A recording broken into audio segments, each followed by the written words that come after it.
gain, nigga that like not gain weight, the nigga that lost weight, lifting weights and some shit doing with some weight. Boy, big as hell, man. Man, they said nigga got muscles and shit, man. So he ain't bullshit this time.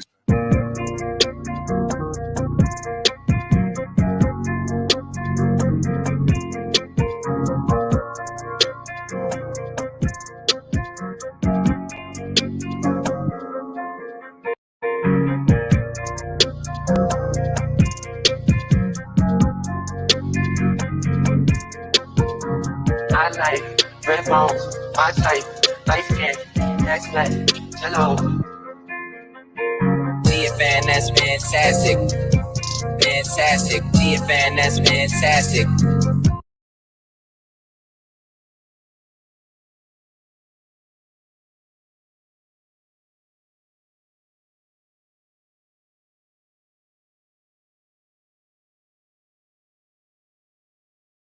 Fantastic. GFN, that's fantastic. Fantastic. GFN, that's fantastic. Fantastic.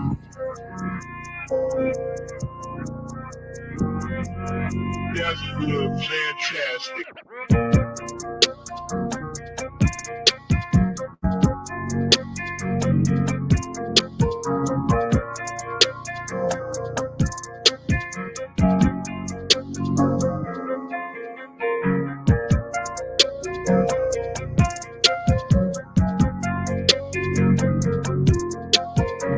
I like red balls, my type, light skin, next light, hello.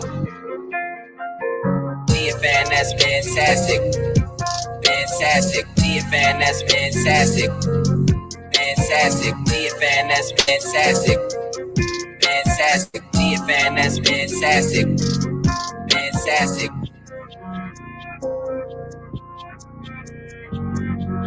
That's good, fantastic.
Yo, what up, what up, what up? Y'all know the deal, man. Like and share, like and share, like and share, so you get this thing out everywhere. Just anywhere in the world you chose to be, but you chose to be right here with me to be a BGOG. And let's get into it, man. Now, this year, bro, is the first year that I've been able to watch NBA playoff basketball since, bro, I don't know, probably 3 years running now. Last year, like I said, I was on the boat.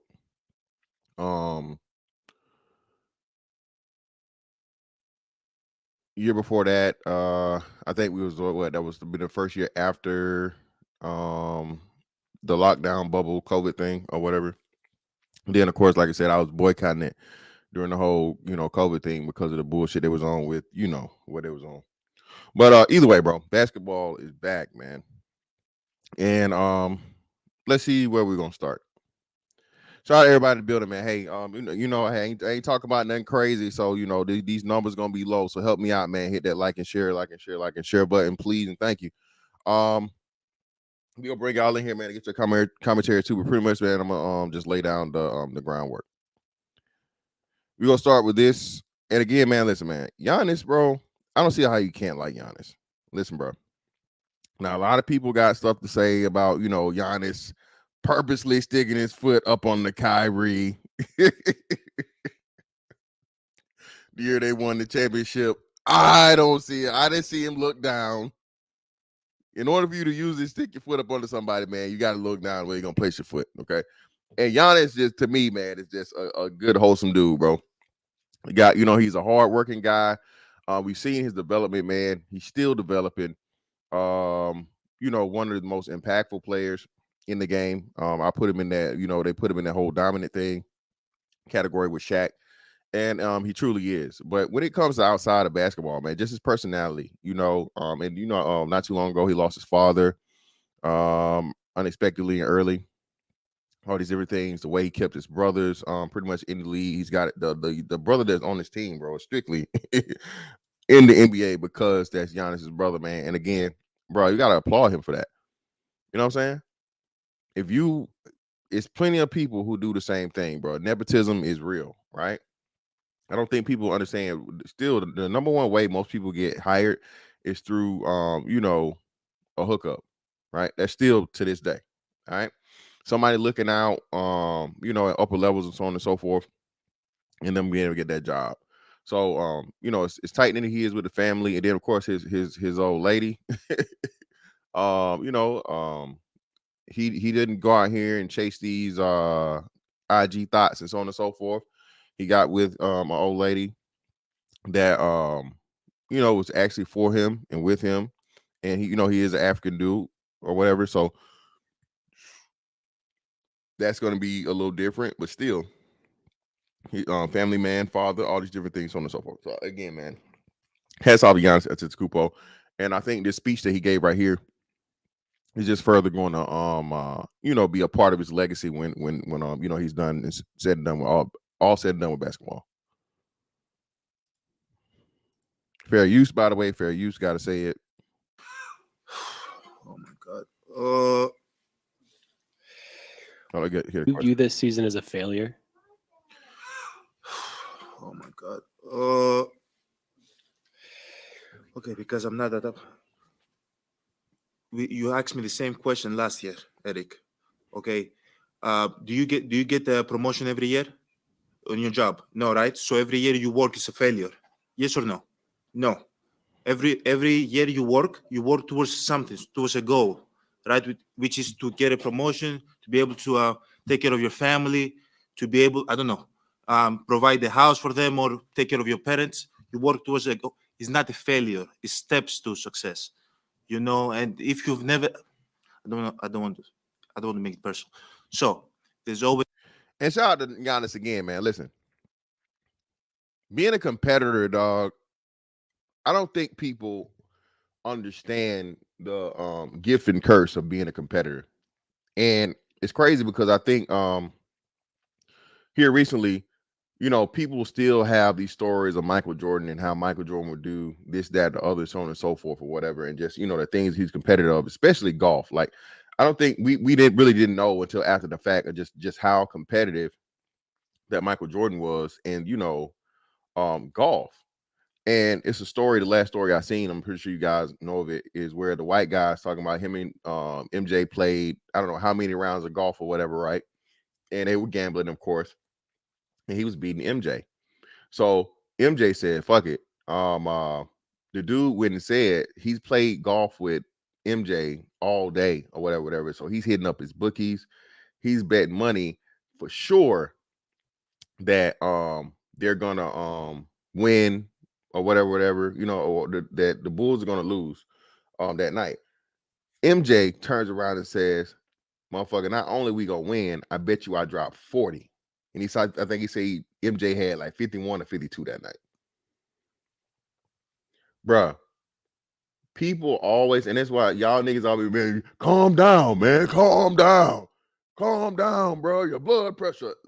My nigga, this is me. I keep trying to tell y'all, bro, I am a competitor, bro. I want to win, okay? There's nothing wrong with that. There's nothing wrong with that in a man having that competitive spirit.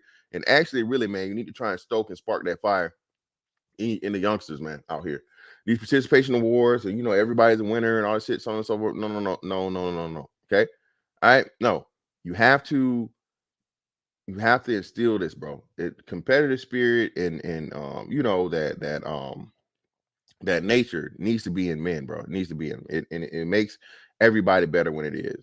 But Giannis being able to comport himself and, you know, like I said, let me calm down. I don't want to make this personal.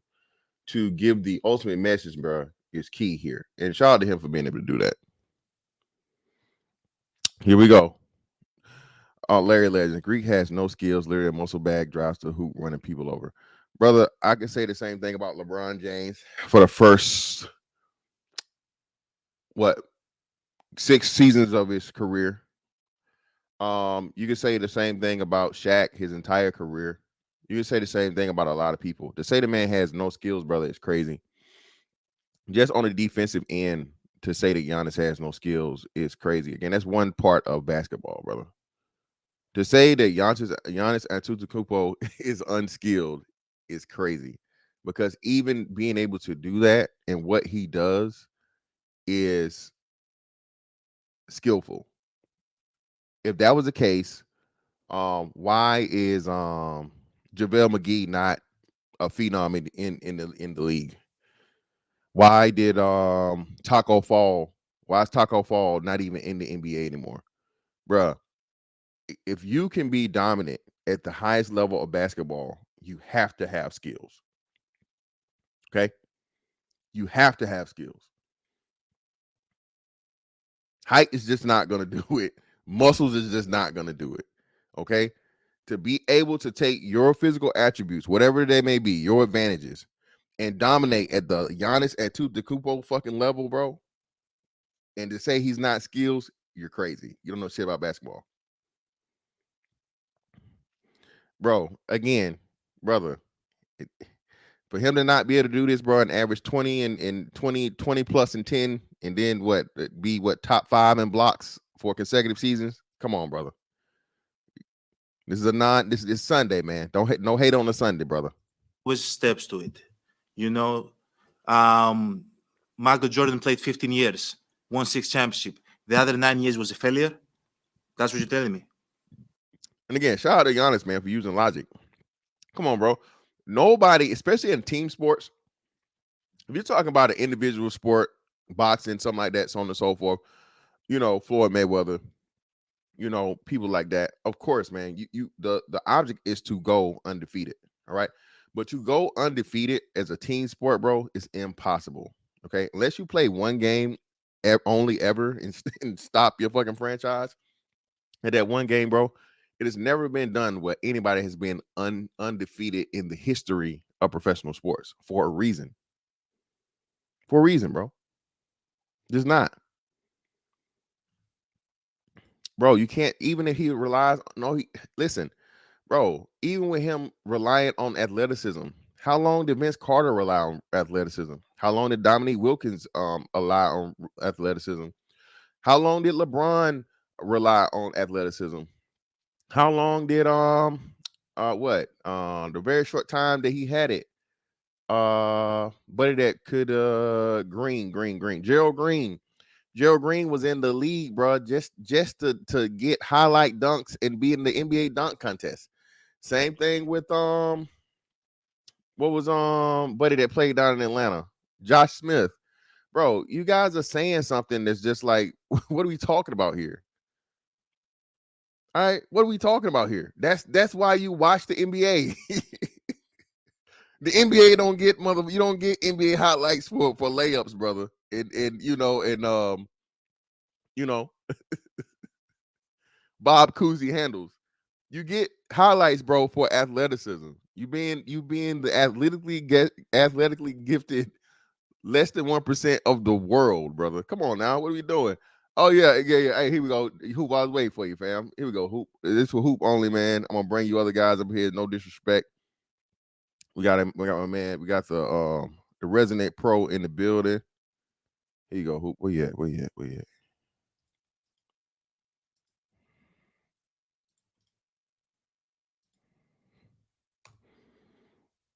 There you go, Hoop, man. Hop up, fam. Larry Legend, when I do open this shit up for everybody, brother, please bring your ass up here. I can't wait. I cannot wait. Listen, man, unlike other places over here, bro, I'm not going to put you down in the back and all this other shit if you disagree. I bet. But we gonna have it out, man. We gonna have a real sports debate. Let's get to it. No, I'm asking you a question. Yes or no? Okay, exactly. So why you ask me that question? It's a wrong question. There's no failure in sports. You know, there's good days, bad days. Some days you are able to be successful. Some days you're not. Some days it's your turn. Some days it's not your turn. And that's what sports is about. You don't always win. Some other people's gonna win. And this year somebody else is gonna win. Simple as that. We're gonna come back next year, try to be better, try to build good habits, try to play better, not have a 10-day stretch with playing bad basketball. You know, and hopefully we can win a championship. So 50 years from 1971 to 2021 that we didn't win a championship, it was 50 years of failures. No, it was not. It was steps to it, you know, and we were able to win one. Hopefully we can win another one. You know, sorry that I didn't want to make it personal because you asked me the same question last year, and last year I was in the right mind space to answer the question back. And listen, man, that's a true point. Listen, man, when you really think about it, again, you know, there's no runner-up to winning. You know what I'm saying? There can only be one champion. And again, in team sports, there's never going to be a situation where there is only one champion, bro. It's never. All right. I don't know what the fuck that shit is. But bro, it's happened before. It's happened before. But and listen, and this brings up to my point. Listen, you can't say he wants a participation trophy, bro, when again, Giannis has a championship. Giannis has an MVP. He has a finals MVP. So what y'all talking about, man? What y'all talking about? And again, I remember this when the year after they won the championship, fucking Dallas got beat by Golden State, right? This off the top of my head, but if I remember right, the last time the 1 seed got beat by the 8 seed was when the defending champion Dallas Mavericks lost to the number 8 seed Golden State Warriors with Baron Davis, right? Again, bro, y'all, like, this is one season. Yeah. Exactly. That was after his fucking what's the name? Right? Oh, that was 2007. My bad. Okay. But well, hold on. So listen. So this is what I really want to talk about. Bruh, Jimmy Butler is a first ballot Hall of Famer. I said it. I don't know who said it. I ain't been watching nobody else, hoop shit, whatever, so on and so forth. I really want to talk about this tonight after that, bro. Jimmy Butler, bro, this series alone has put up one of the best playoff performances, bro. Biggest shots. Them 3-pointers he had, them back-to-back 3-pointers. We got my man Hoop Jargon in the building, man. What's up, Hoop? What's the deal? Fantastic. You got it, bro. Most that, bro. You crazy, hey, bro. If you don't think fucking Jimmy Buckets is motherfucking first ballot Hall of Famer, look, bro. Right now, Jimmy Butler, again, he's been treated like what would you call it, a journeyman, but he's not. He's been the leader on 3 different franchises now: Chicago, Timberwolves, and now Miami. Finally got a home in Miami, and God damn it, Quan. I wanted to wait, but fuck it. Let's do it. What's up, Quan? What's good, man? Three what's the names? And again, franchise player finally found his home. Now, he's not there yet because again, his career isn't over. But look at the careers of Allen Iverson. Look at the careers of T-Mac. Okay. Iverson, one finals appearance. All right. 1 game win in the finals. Okay. T-Mac, no finals appearances. Okay. Now, am I saying that Jimmy Butler is better than either of those two? No, I'm not. What I'm saying is the criteria that was used in order for those dudes to get into the be first ballot Hall of Famers, and Vince Carter finna do the same thing, right? Vince Carter is going to be a first ballot Hall of Famer. There's no way that you can say that T-Mac and Vince Carter are first ballot Hall of Famers, right? And what Vince Carter had one finals appearance with he went to the finals the year after they played the Lakers, I think, right? He was with the Nets. Was he on that New Jersey team? They went to the finals, I'm pretty sure, because they went back-to-back years. The first year they didn't have them, and then the next year I think they did. And I think they went, because I mean, one year they played the Lakers and lost, and then I think the next year they played the Spurs and lost. And I'm pretty sure he was on that team that played the Spurs, I think. But Vince Carter and T-Mac are the perfect examples again, bro. And neither one of those two, bro, have had his finals appearance was big in the bubble, of course. Lost to the Lakers, lost to LeBron. But then just these playoffs, man, Jimmy done had some big ass motherfucking playoff money. Playoff Jimmy, they call him Playoff Jimmy for a reason. And just this series alone, bro, history. To make history big, it could be one of what? I think it's the third or 14. To be an 8 seed, to be the number 1 seed, bro. And then the Bucks at that. Even though, mind you, they had a little bit of help. Giannis being out for that second game was big. It was a big momentum shift. Yep. Still, man, that's big. So to me, again, bro, you can't have T-Mac be a first ballot Hall of Famer and soon to be Vince Carter be a first ballot Hall of Famer, bro. And then I say once, as long as he beats that 20,000 points threshold before his career is over, bro, or whatever, and what he's did, there's no way you can't make Jimmy Butler a first ballot Hall of Famer, especially being again, he's better defensively than any of all those people combined. On the other side of the ball, you put T-Mac, Vince Carter, and fucking AI together, and they don't add up to one Jimmy Butler on defense. Agreed. Yeah. But Giannis always struggled against good threes. Think about it. He struggled against Kawhi Leonard. He struggled against who was the other one? It was Kawhi Leonard he struggled with. He struggled with Jimmy Butler. It was any three that has good, like a good arsenal.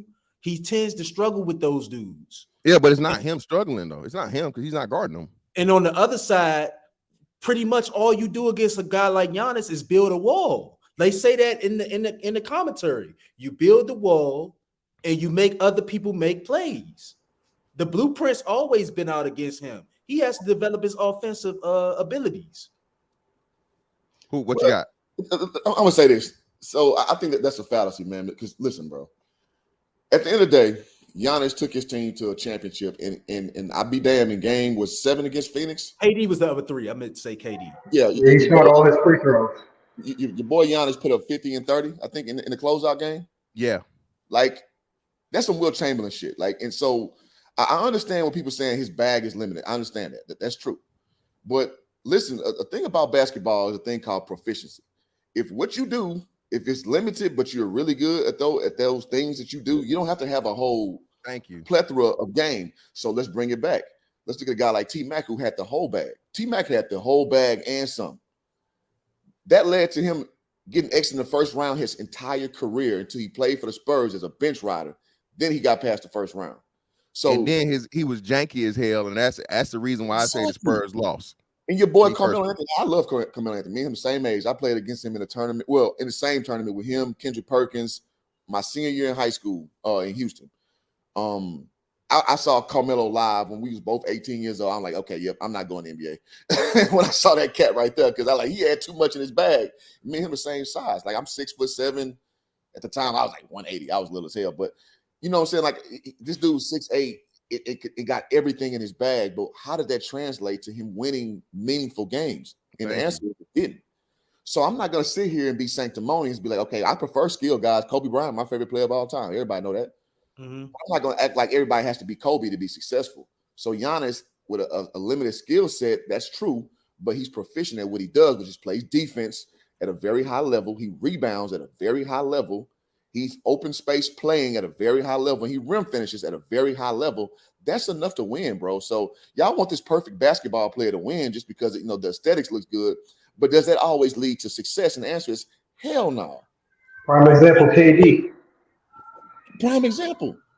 KG, he could play damn near the 2 through the 5 most of his career. People forget when KG was damn near as dexterous as a 2 guard when he was young. right? I actually said KD, but you're right about KG as well.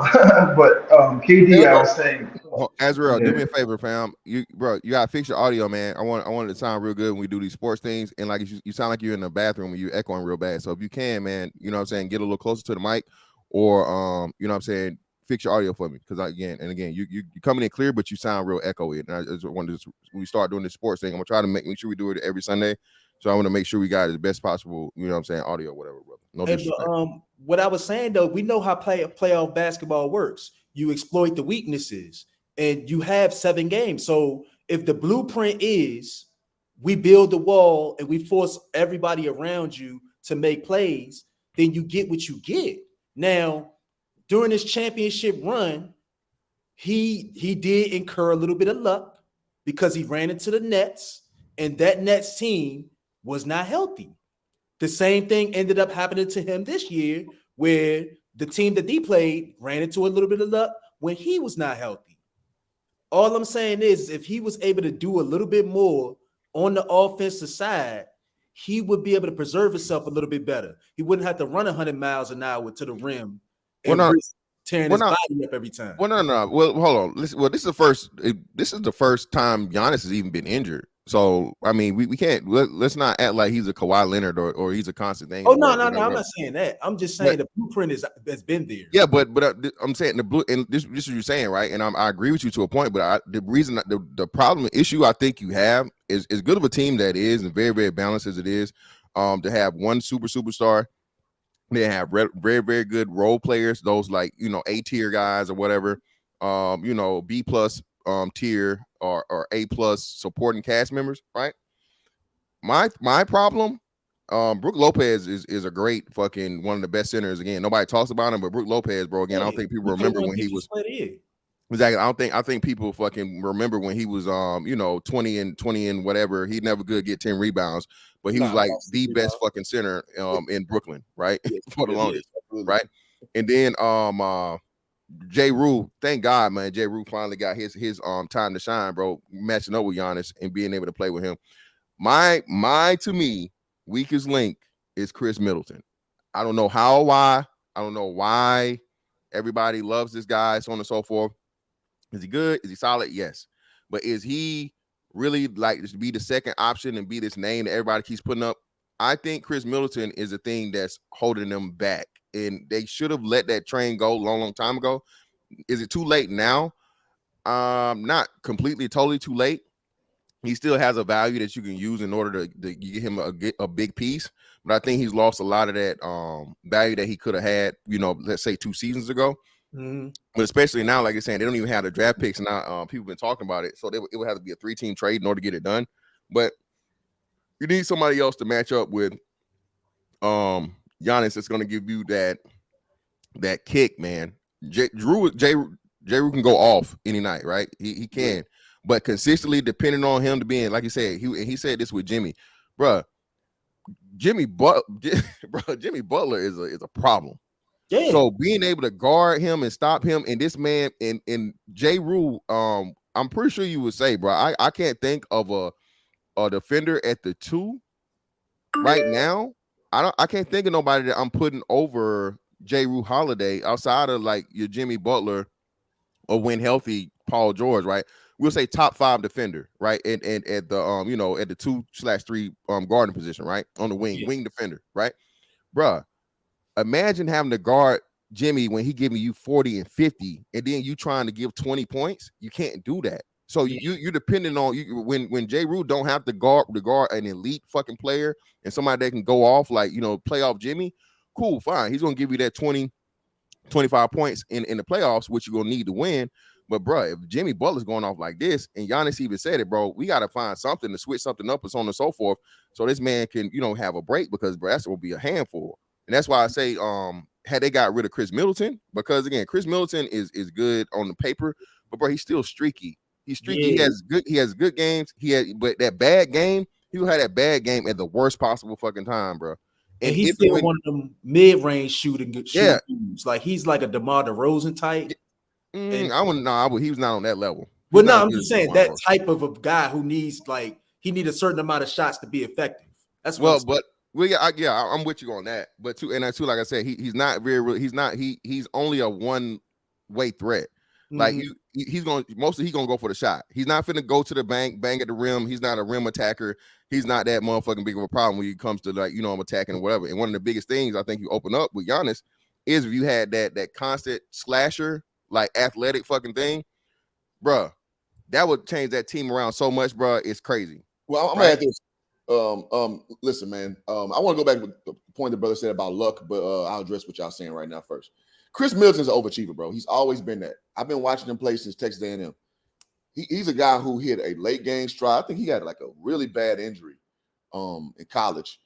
And he's a dude who he basically having the career that people thought AC Law would be. And I'm aging myself bringing that name up, but he was a point guard that played at Texas A&M right before Chris Middleton. And so Chris Middleton kind of taking that mantle with him and DeAndre Jordan, like, went to the NBA and had success on that level. I think Robert, boy, they played for the Celtics, is the latest iteration of that Texas A&M tree. But at any rate, he got his one All-Star appearance, and he kind of maxed out, bro. And that's just what it is. He's a guy who's an ancillary piece. He's aging out now, and so it's like, to y'all's point, the Bucks need to find another wingman that's going to step into that mantle to help out Giannis. So I'm not disagreeing with y'all there at all. Now going back to the luck thing, damn near every team that's won a championship has some shade of luck to help them. And I'll give you one dynasty that we're currently watching, Golden State Warriors. They had a boatload of luck, bro. Damn near every year they won a championship. So that's just baked in the cake. So I don't see how, like, you can take, Giannis's success and you pawn it off on luck when that's everybody, bro. Yeah, bro. Yeah, you have to make the adjustments, bro, to whatever happens, and that's the, what I'm saying, whether it be the good or the bad. Some injuries happen, like right now, right? Shit. Prayers to Joel Embiid, man. Hopefully, speed recovery, so on and so forth. But hey, especially now with the Celtics playing around for those extra 2 games, where I feel like they should have been 4-0. They should have swept Atlanta.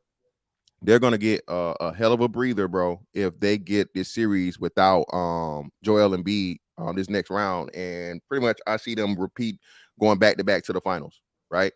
If they have the rest of being able to go 4-0 and sweep Joel Embiid list Sixers, bro. And then what? Who's the other side? Knicks or who is Knicks and who's the other team? Who the Knicks got to play now? Heat. Yeah, the Heat. Yeah, Heat again.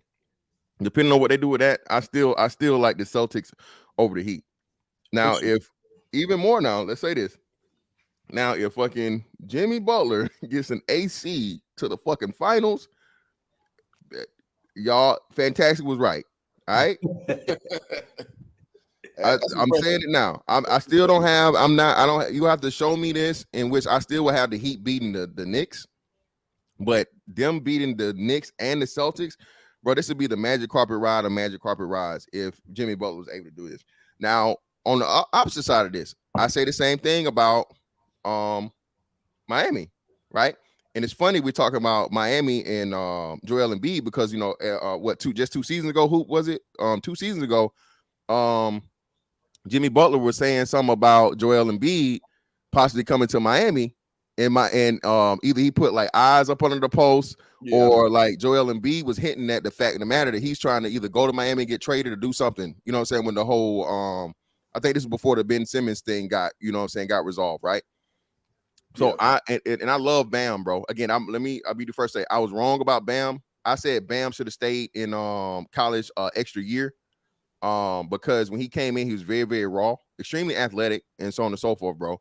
But Bam has proven to be like raw. Bam's a great player. He's one of these guys that's athletic. He has really good timing. He's undersized though, and I think and Hoop. Let me ask you, Hoop, can you explain this? Being that again, you played at the highest level. Explain to people, bro. If you would, because Bam is like, I think they probably got Bam listed as like 6'10", 6'11", or something like that. But Bam is like truly like a 6'9" or some shit, bro. Bam is probably like 6'9", maybe 6'10". I was about to say that 6'9". Yeah.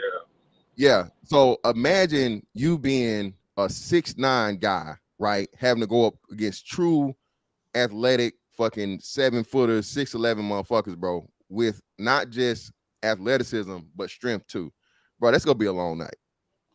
It is, because you're just physically limited, man. Again, in real life, I'm 6'7", 240. I was an undersized big.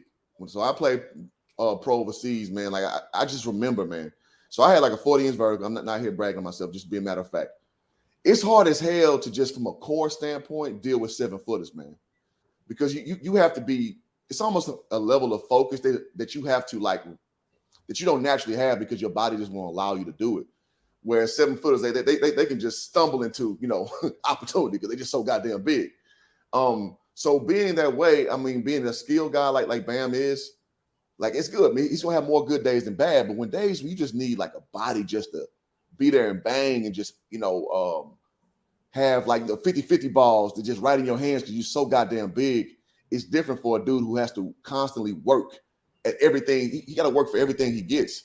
And that not only drags you down physically, it drags you down mentally. So it's just hard to kind of put your eggs in a basket for a guy like that, because it's just going to be a mixed bag of results, as far as when it's winning time, is what they call it. When like you need a tough bucket, you need a tough defensive series, so on and so forth. You just ain't got it. You ain't got it in you, especially if you are, a guy who they need to have like, shoulder the load offensively in whatever capacity.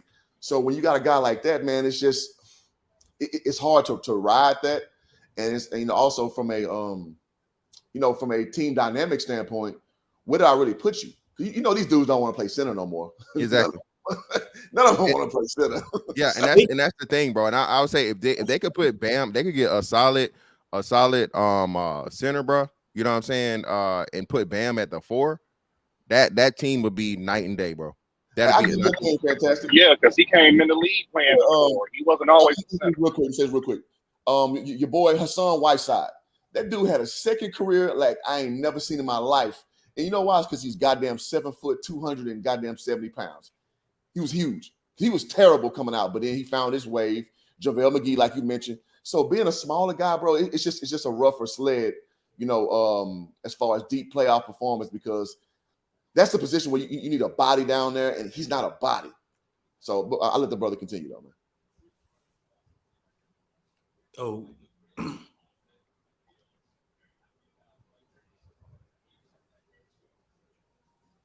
All right. Brother dropped off? No, you good? Am I good? I'll let him continue. I just wanted to interject that last little piece, because you see guys who are limited skill-wise, because you want to talk about somebody being big and sorry. You look at a dude like Hassan Whiteside, who had a hell of a resurgence of his career, and he ain't skilled at all. So, that theory falls on deaf ears to me when you say that Giannis is a big dude who just bullying people. I'm like, hell no. We've seen so many people who are good at that, and they don't they can't be the third option on the team. You know what I'm saying? So I just don't chive with that theory. No, he does have a lot. He does have a lot of skill. I just think that he needs to be able to at least hit the open shots, because they sag so far off of him that it's almost like 4-on-5.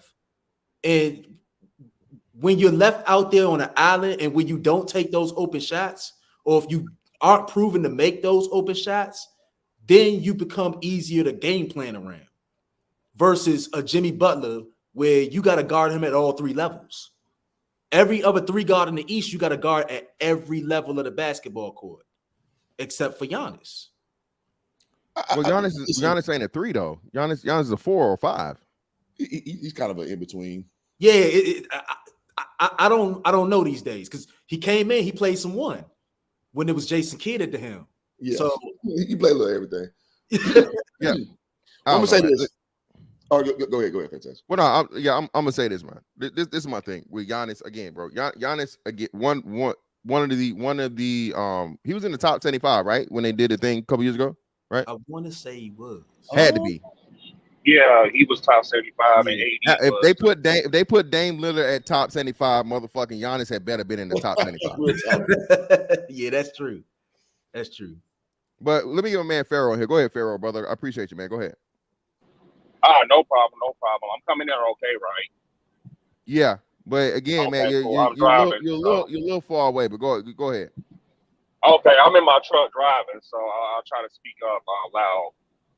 So, my thing is like I said, Embiid, not Embiid, but Giannis, man, he's still in his, he has, man, he still growing into himself. Only thing he has to do is just hit his outside shots. That's about it, man. He already pretty much is dribbling, you know, all the other fundamentals he already has. Because, like you said, when he was with Kidd, hell, he was playing everything. I think for the longest, he was playing small forward at the 3 for the longest under Kidd. Mm-hmm. So, I mean, he has everything there. He just have to hit his jumpers. Jimmy Butler, man. We call him Hemi Butler, shit, because he's him. I mean, I've never seen a clutch performance guy in my life till Jimmy Butler came in the picture, man. It was either with him, he was with Chicago, either with the dang Philadelphia 76ers, the Timberwolves, because I remember that year when the Timberwolves came, he was injured and he played through that joke and he was scoring 30-something points a game. That's when they got eliminated by Houston Rockets when they had Chris Paul and James Harden. I know you guys remember that. And then come with the Heat, even when the bubble, nobody didn't have the Heat even going all the way to the finals, man. So the fact that he was able to carry, that's a guy who can literally take a team on his back and just literally just run, just scrape the floor with you, man. And off on him, now I want to talk about the West. This matchup against the Suns and the Nuggets. I told people before this matchup happened, I was looking at the Suns and the Clippers series kind of heavy because I wanted to know if the Suns had it in them because they don't really have a great bench like that, due because of that trade with Kevin Durant. And I said it's going to come back and hunt them that you gave away Mikal Bridges, who ended up doing wonderful things with the Nets. And what's the other guy? Cam Johnson. Yeah. Once Kawhi went down after giving right in game 2, when Clippers took game 1, I said this series is over, but watch, Clippers going to make this a fight throughout the whole series. I don't give a damn if it's a sweep. Watch them, or a gentleman's sweep is what they call it if you win one game. Mm-hmm. And Clippers did, and I said, man, they not going to have that same thing with the damn Nuggets. And I seen that yesterday. You're getting a little ahead, bro. I'm gonna say that one for that's gonna be like the last topic because I definitely want to get into that. Okay. It's cool, but bro, I got a lot. First round, right? That. Yeah, I got a lot to talk about on that one. Okay, I'll just talk about the first round then. As a Lakers fan, I know me, Matt Fantastic, we both Laker fans and Bulldog fans. Definitely. That series, I told people, bro, I swear to God, man, if I can get the screenshots to show it to. I told people it's going to go to 6 games. Lakers is taking it. I don't give a damn. Ja Morant, if you can sit over here and still win games without a so-called star player on your team, you really definitely don't need him because Tyus Jones is an all-around guard. And they beat us in game 3 without Ja Morant when he landed on his hands, since he likes to try to dunk on every human being in the NBA. So I told people, I'm like, Dylan Brooks was you guys' Achilles heel. The man can't make shots worth a shit. Mr. Free Racing Brick Mason. That's what he is. Yeah, I mean, can't guard. I said, bro, that last game that's all I needed to see in game 6 when Lakers won that shit by 40 points. That's all I needed to see. And the crazy thing is, they sat LeBron and AD in the freaking 4th quarter. They didn't even play. AD only had 28 minutes. LeBron had 32. The whole bench and the role player just took over. I'm like, bro, next round, it's not even AD and LeBron you have to worry about, bro. It's D'Lo and Austin Reeves and Rui Hachimura. Shout out to Rob Pelinka. Let me say one thing about the Grizzlies. It's going to be controversial. I think the Grizzlies' best player ain't even Ja Morant. It's Desmond Bane. It is. Right now. Best player. right now, yeah, Desmond Bain, bro, for him to be doing what he was doing now, we ain't gonna go too far. He's not better than John Morant, He's but more on the efficient. level, like you said, on the level, consistency and what he was able to do, bro. What he was able to do in the playoffs, bro, is impressive. He definitely got himself a check. He definitely got Oh himself a check. You're not Oh betting on yeah. John Morant, but let's be for real now. Go ahead. Yeah. Making Let's the not go too franchise far. player. Let's be for real. Yeah, let's not go too far. Let me ask you What, this. Desmond Bain is like what 6 foot or 6'1" or something. He's not. He's shorter than Ain't John. happening. Every- Ain't I happening, think bro. they got him. He's like They 6'3". got 6'3". They got him listed at 6'3". He probably 6'2.5". Yeah, no. John is what a true 6'4" or whatever. So, Yeah. but nah. So Desmond Yeah. Bain, bro, he's like might be 6'2", but either way. But yeah, bro, he's just like yeah. Dog. I think he's I think I call him Isaiah Thomas on roids. That's what he is. He reminds me of CJ McCollum. A little bit. He got a little bit of his game. A little bit. Yeah, I Got a can see little bit that. of CJ in him. Not really a 1, not really a 2.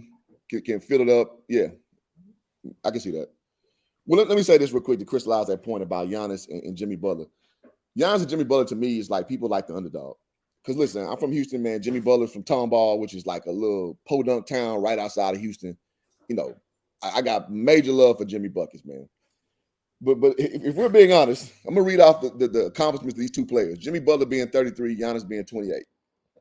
Jimmy Butler has 6 All-Star appearances, 4-time NBA third teams, 5 all-defensive teams, most improved player, NBA steals leader.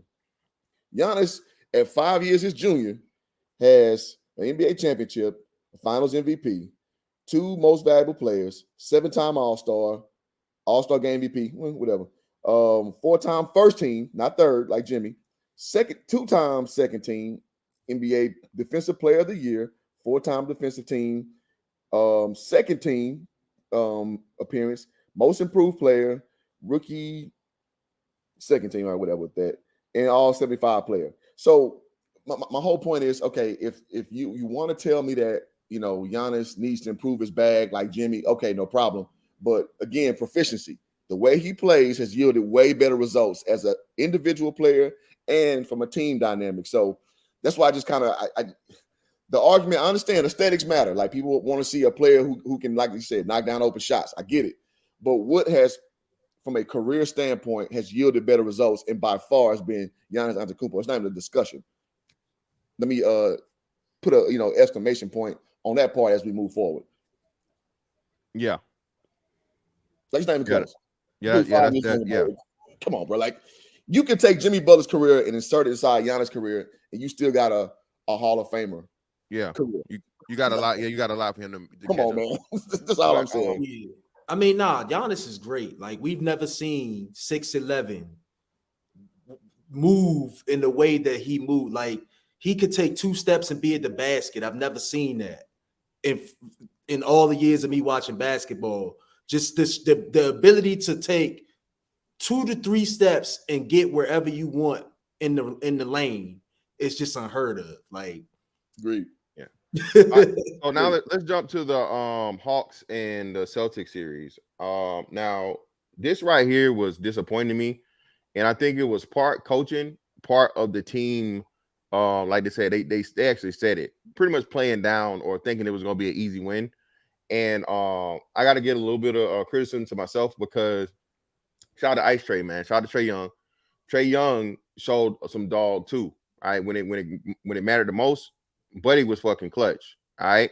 Now I still think, I know for a fact the Hawks are never going to get to where they want to be or even really be true championship contenders, bro, with him as a number 1 option. That undersized guard shit, bro, has never worked since Isaiah Thomas. That's been the only player that's been like, you know, a 6 foot 6'1" guy to be successful to actually, you know, win a championship and be a viable threat for it.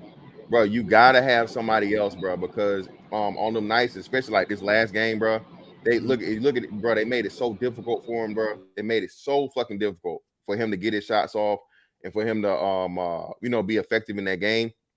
Being that he's so small, man, they're gonna have to get another relief valve and have him start because as much as they tried to, tout him as the next Steph Curry or whatever, get his game to where he learns to run off screens and all these different things, bro, and not just be an ISO, you know what I'm saying, shake a motherfucker up and pull up on some, inefficient 3-point long ball shit. Yeah, listen, man. I'm gonna say this. I'm gonna say it from the mountaintops, man. I do not trust small guards. I don't. Yeah. Who are scoring first, small guards, and that goes from Dame, that goes for CJ McCollum, that goes to everybody. And the one caveat, I mean, Steph Curry is 6'3", but like you just said, he plays off ball, and that's what you see with a lot of these cats, man. They can't play off ball at a high enough level. So basically, when you need tough buckets, what I call them, they can't give it to you. No, they can't give it to you. They're not able to physically impose their will, and so you're going to see them consistently lose. Another name, Russell Westbrook. I listen on my channel, man. I've made so many videos about is he done, and this is going back for almost 2.5 years. Like, you just don't have the ability to impose your will, and so when I see people just so gung ho about Trey, man, Trey great, man. Trey can hit shots out this world, like you say. Very much cut from a Steph Curry cloth as far as distance shooting. But he's 2 inches shorter than Steph, and he does not play off ball, and his defense is atrocious, right? So I know he kind of lamed out in game 6. He played bad in the second half, but I mean, I kind of expect that from smaller guards, man, when you play with a bigger team. I'm gonna give a little bit of pushback because let's think about this for real. Was Chauncey Billups what we consider a small guard? He's not an offensive first guy though. Chauncey Billups wasn't. He's a floor general. Was Tony Parker? He's a floor general. Was Tony Parker a smaller guard that won on those Spurs teams? Tony Parker was a small guard, but Tony Parker had the benefit of the system, and he had the benefit of playing along with, again, the best power forward ever. So that system made it as to where, because Tony Parker led the league in the paint scoring, I think 2 seasons. But it was due to, again, the way that system was structured, and that is a good point though, Quan. But still, he wasn't offensive first. He was still through the system. Again, it was get the ball to. We know what fucking Spurs system was. Swing the ball, get the ball to what's name. He's not jacking up from 3 from the fucking 3/4 court. Ever. Yeah, so, ever. I have Malik Rose on my channel. But I'm just saying there are systems. Hold up, go ahead. I had Malik Rose on my channel 2 days ago. Malik Rose, I love when he talks about the Spurs system because he was in it. He know it like the back is. And he brought up Tony Parker. And he was talking about how Tony Parker just knew how to turn the corner really well. And he knew the system, which is get the goddamn ball to goddamn Tim Duncan. It wasn't about him creating. It wasn't about him just jacking shots. He knew what Pop wanted. He knew how to get there efficiently and quickly. So I understand where you're trying to go with that, bro, but I'm saying like individual ball first, score first, point guards. Oh, okay. ISO ball. Yeah, I'm about to say because Tony Parker. Yeah, Tony Parker was not a motherfucking ISO. I'm gonna pound the ball for 5 minutes. I'm gonna dance and all this other shit, and I'm pulling up from 3. No, again, he's gonna use the screen. He's gonna use the system. You go swing the ball, and he's open, or he go motherfucking. You gonna have to stay with Tim Duncan because again, if you leave him, Tim Duncan gonna bust your ass from the elbow. So again, you stop, you get, and your guard's not gonna be quick enough. And listen to, we talking about basketball, right? When it comes to quickness and speed, oh my God, bro! I don't think people understand how fast Tony Parker was, bro, with the fucking ball. Example, another one being Rajon Rondo. He was another one that was able to win as a small guard. No, bro. Hold on, brother. Rondo is 6'4". Hold on. Rondo is 6'4" for one, and then 2. Do you know how Rajon Rondo? I think they measured his wingspan, bro. Rajon Rondo had like some of the longest arms, bro, to like height ratio of all time. Rajon Rondo, as far as point guards, bro, I think they said he's like had one of the biggest fucking wingspans. True point guards. When you talking about Magic Johnson type shit, bro. At 6'4", I think Rajon Rondo's fucking wingspan was like he's 6'1", but he got a crazy wingspan. Yeah, bro. He was 6'1", had a 7-foot wingspan. Right. So yeah. I was talking in terms of just height. Like he's not a Russell Westbrook like built. No. Rondo is 6'4", bro. He's 6'1", bro. He's 6'1", bro. Right. I thought it was 6'1". Rondo is 6'1". Nah, he's about 6'1", almost 6'2", but he got a 7-foot. Rondo was 6'4". Nah, he was about 6'2". He's 6'1", 6'2". but he wasn't a shoot first. He always used because he got more assist in his shots, man. So he's another small guard, but he used the system as well because it was all about giving the ball to either Paul Pierce or Ray Allen on the edge. Absolutely. Yeah, but like I said, Rondo was shooting it, unless he had a choice. Nigga, like Rondo wasn't shooting shit. We used to leave him open, like wide open, because he couldn't shoot.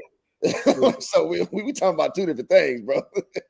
Just saying. I mean, I'm not saying a small guard can't win for you, but when they're your lion's share of scoring, when they're a score first guard, okay, outside of Isaiah Thomas, bro, it's never been done. Yeah, the score first. Yeah, I agree with that. Yeah, it ain't gonna happen, bro. So my thing with go ahead, finish. No, you good, bro. Go ahead.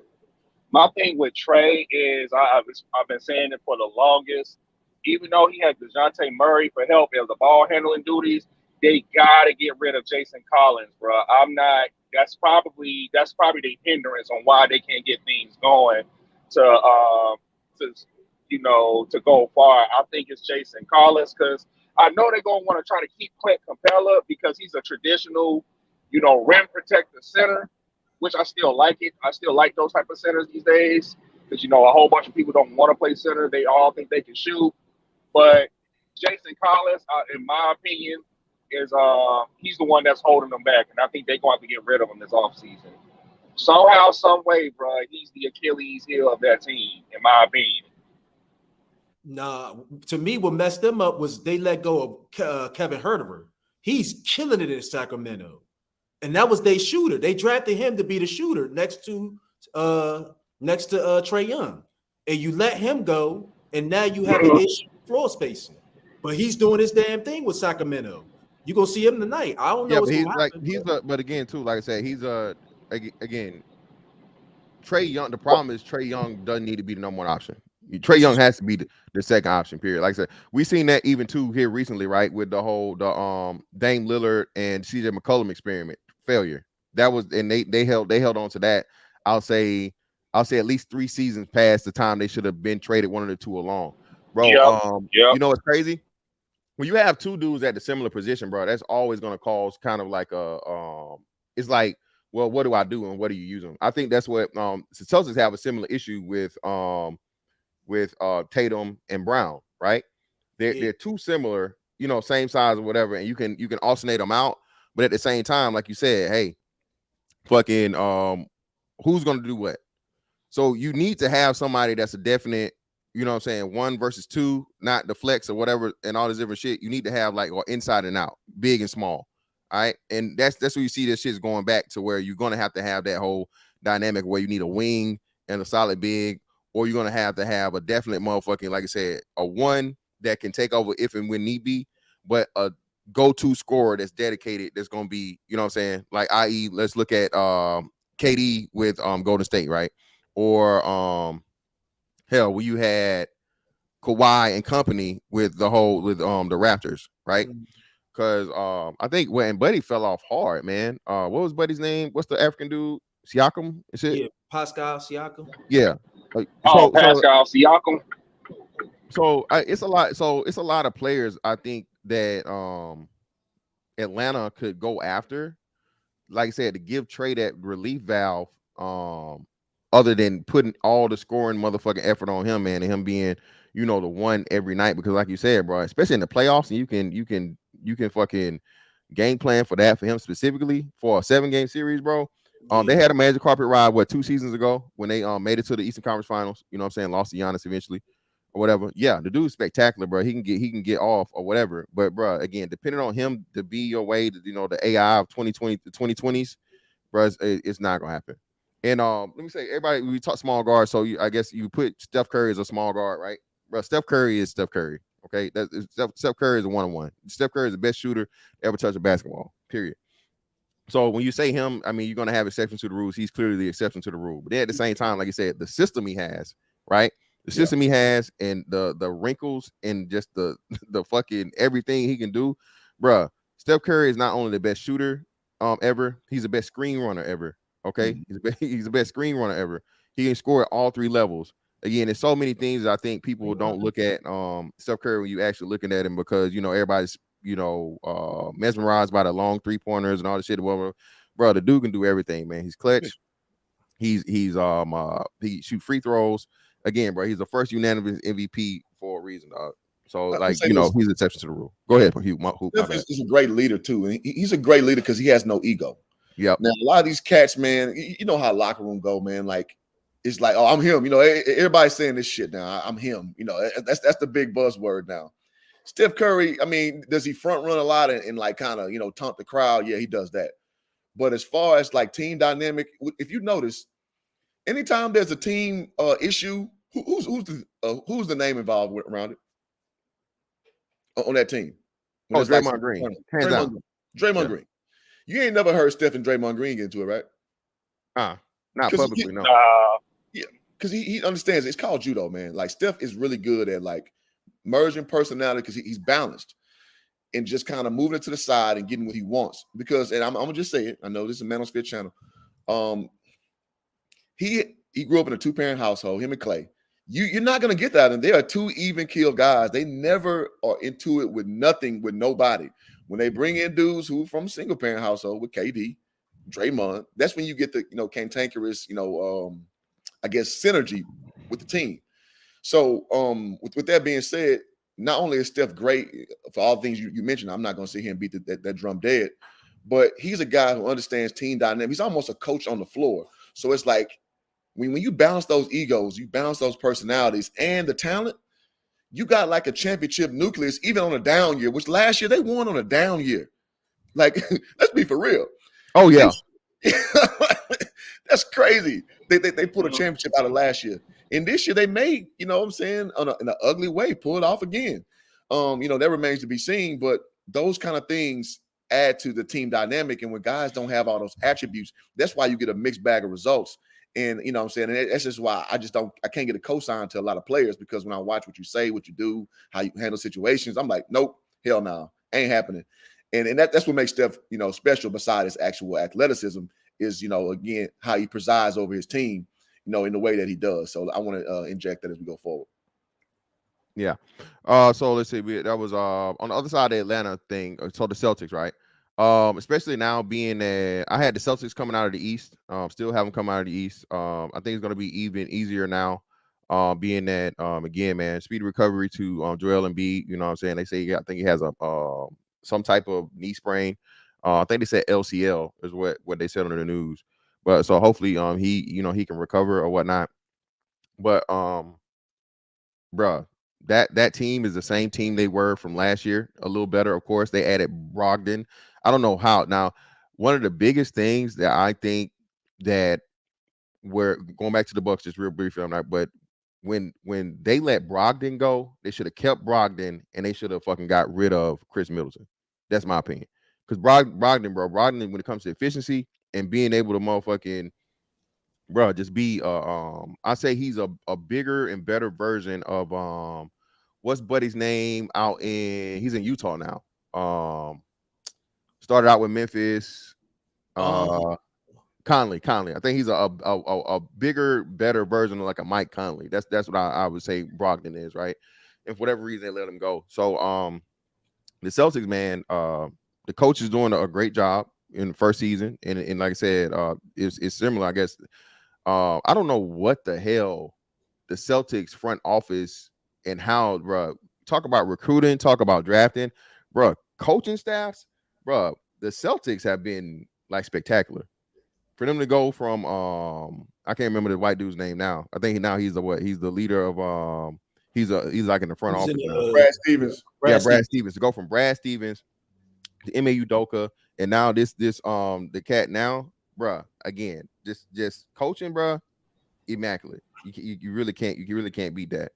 But of course, man, you got Jason Tatum and Jaylen Brown. I think this year though, if this doesn't result in a championship, Jaylen Brown's pretty much out of there.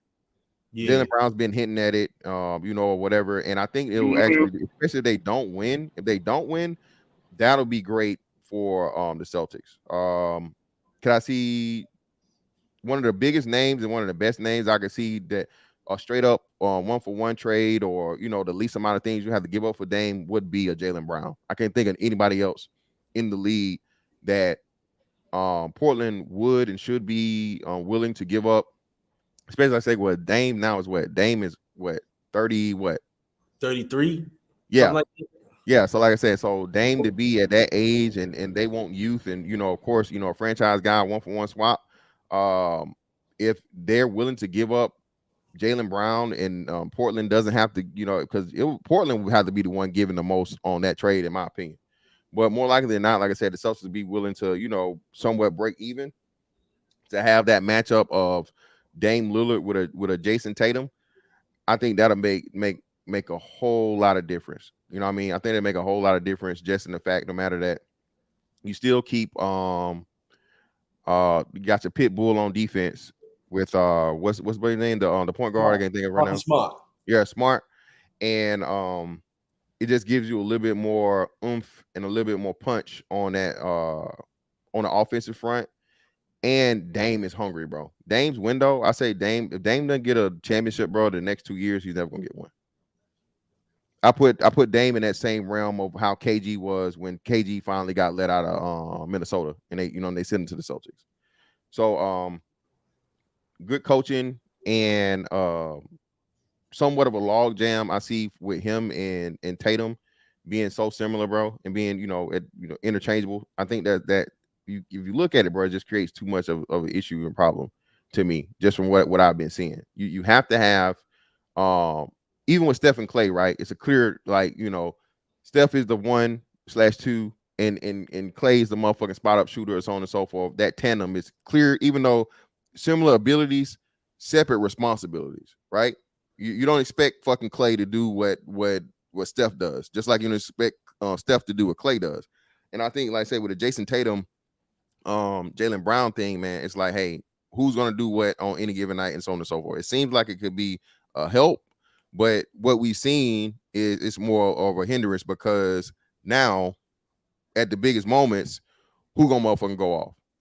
And it's sad because we've seen at the highest level what it could be. We've seen Jordan and Pippen, similar build, similar like characteristics. Both of them are like what, 6'6", 6'7", but they was able to make it work. And I would just hope that they would have took that blueprint and been like, yo, one person be MJ, one person be Scotty. Nah, and that's what I'm saying. Jaylen Brown, it's that youth thing, and I think Jaylen Brown wants his own team. Even just from the thing, right? Because y'all know, of course, Jason Tatum was a Kobe student, and then you had Jaylen Brown that was a T-Mac student, right? Even that.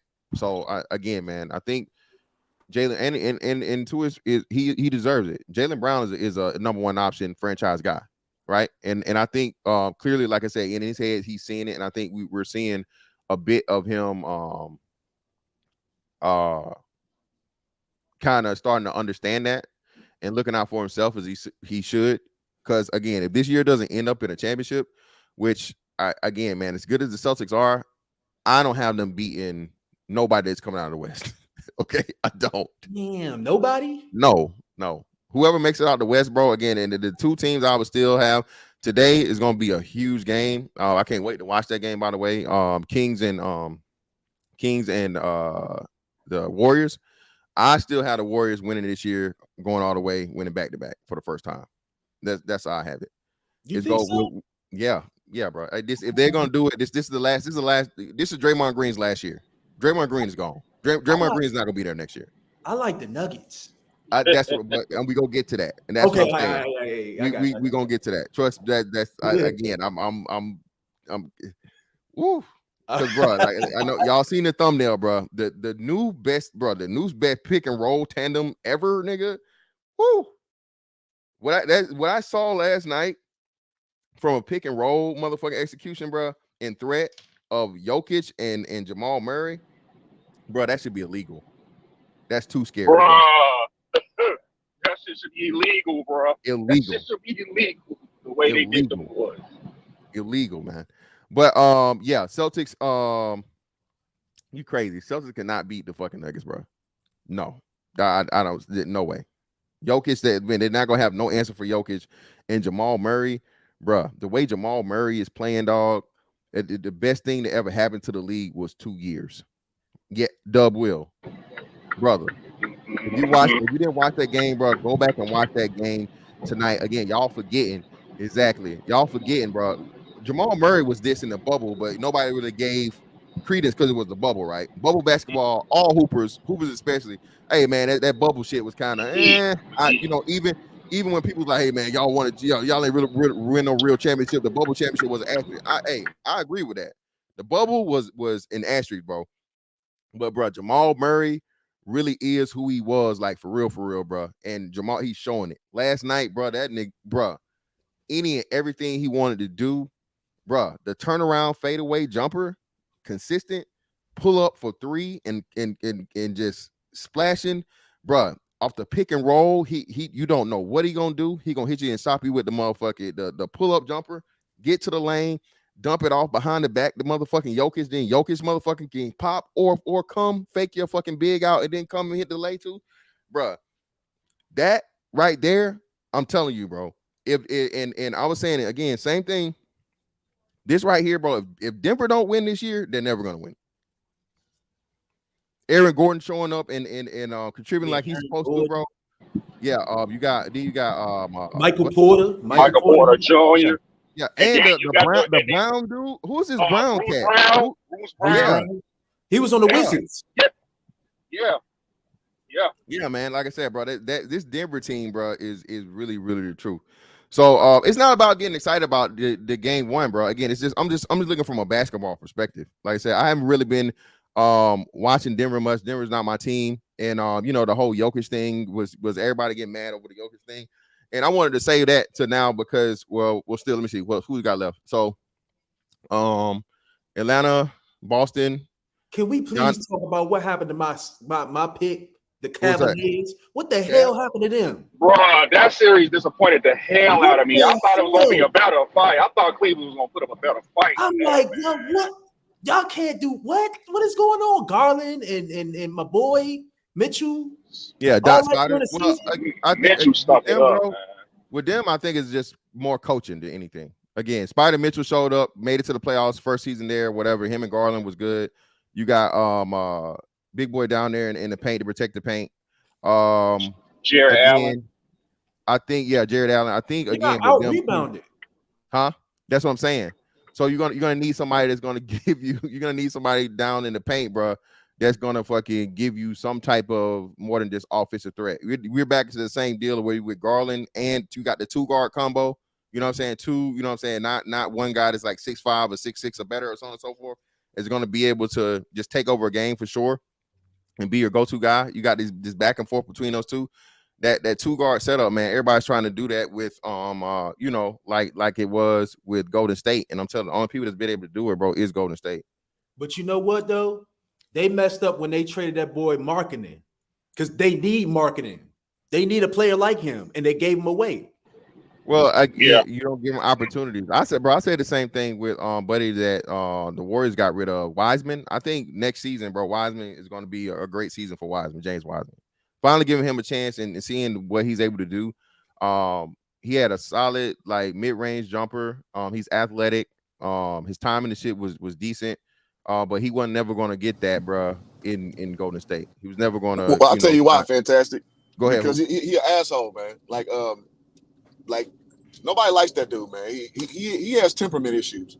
Oh yeah, man. You remember when Kerr sat him down? He started like throwing like a bitch fit on the bench, bro. Like he has like chemistry issues, and that's why they get rid of him. Come in, because think of a time when you got a 7'1" dude who can shoot it, who can run the floor like a deer. You gave up with this dude in 2 years. Like, when have you ever seen anything like that? The number 2 pick in the draft. Yeah. So you Golden State deemed like you're way more trouble than you're worth because Golden State will work with you. You got Kevon freaking Looney at center for crying out loud. Kevon freaking Looney.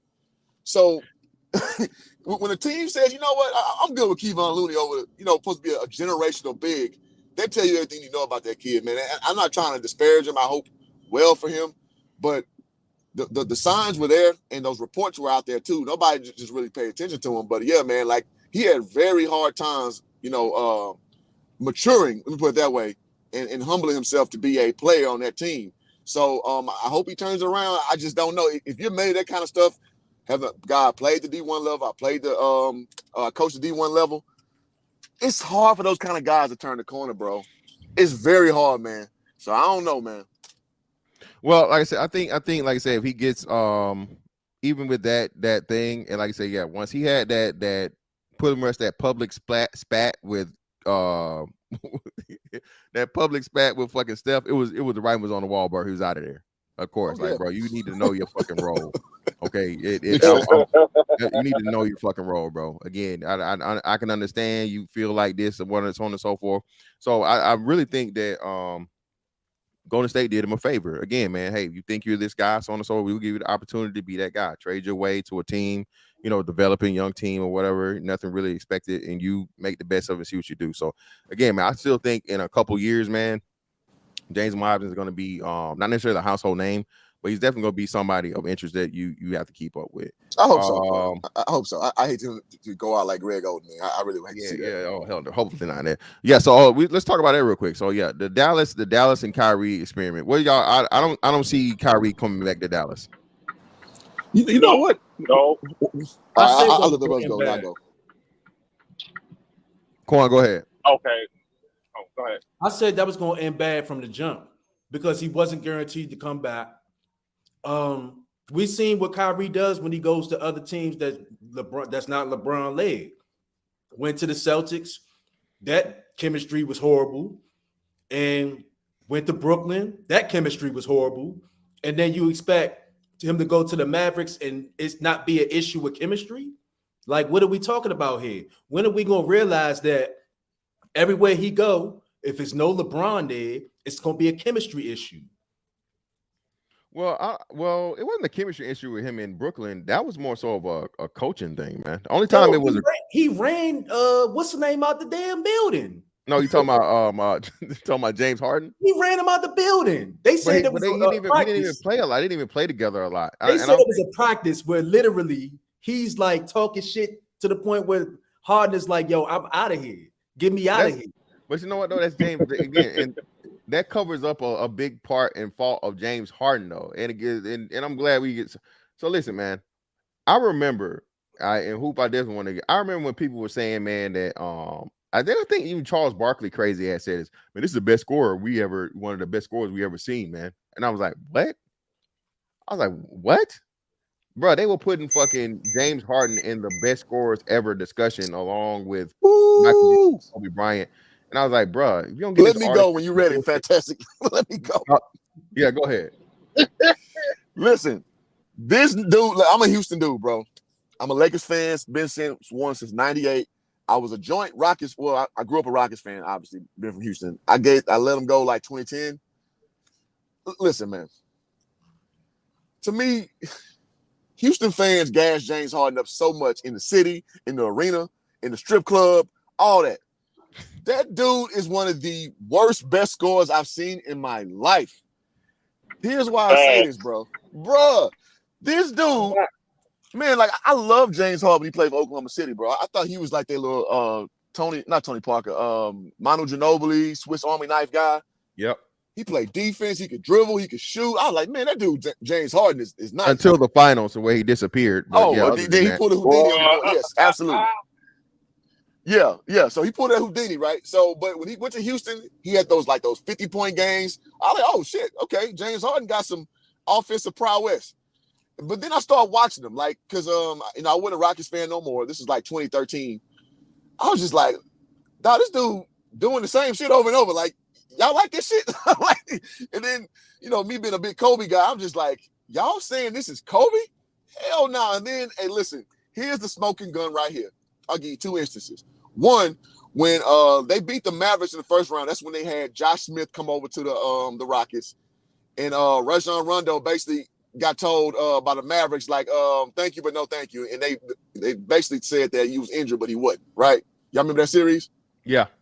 The Rockets played better, which you guessed it, James Harden on the bench. They won that series with that high-low big thing with Dwight Howard and Josh Smith. That's how they won that series. So that was strike number one.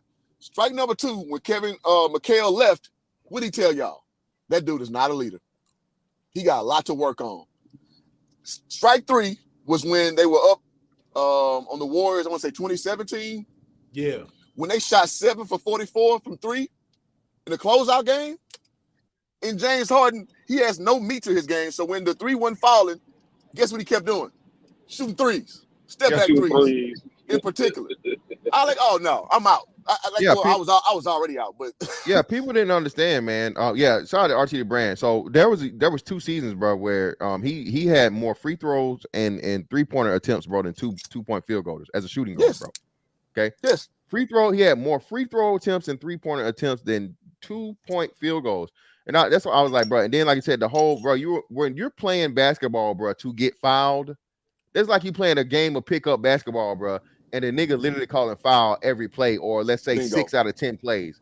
So, you know what I'm saying? And then he get to take free throws. I'm like, bro, what are you saying? So that's why I was like, bro, when they changed that rule up to say, hey, you cannot fucking, and the NBA did it, I already knew it was over for James Harden. From that point on, when the NBA said, hey, man, we're going to look out for people that are trying to, and that's what pissed me off. I'm like, bro, to see the shit that Kobe did, where Kobe wasn't trying to fucking, his point was intending to get to the free throw line the majority of the time. Not to get the and one now. Let me make this clear.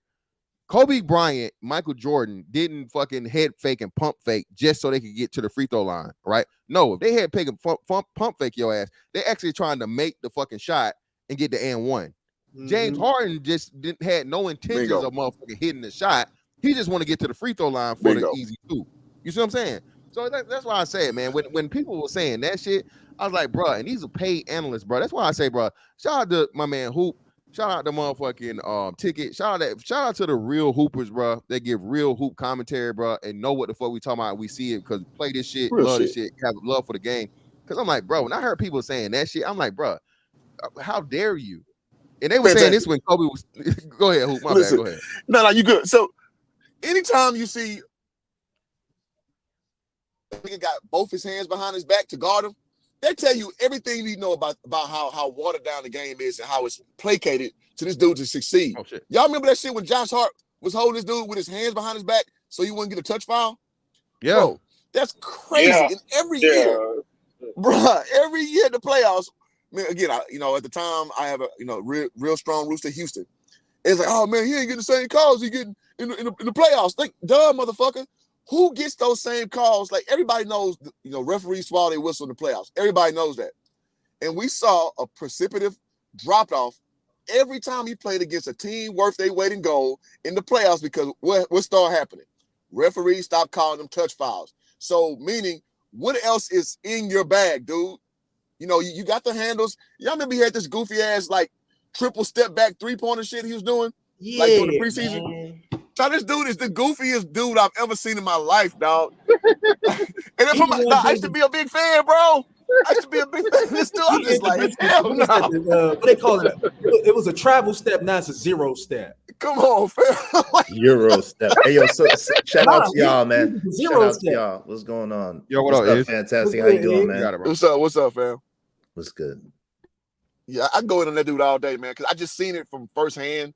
And I just know I never seen that dude post up, bro. I never see him have a post up pump fake complex like you said with Jordan and Kobe. Like, Kobe had this great little setup where he would start off with the fadeaway. So once you start biting on the fadeaway, he hit you with the up and under.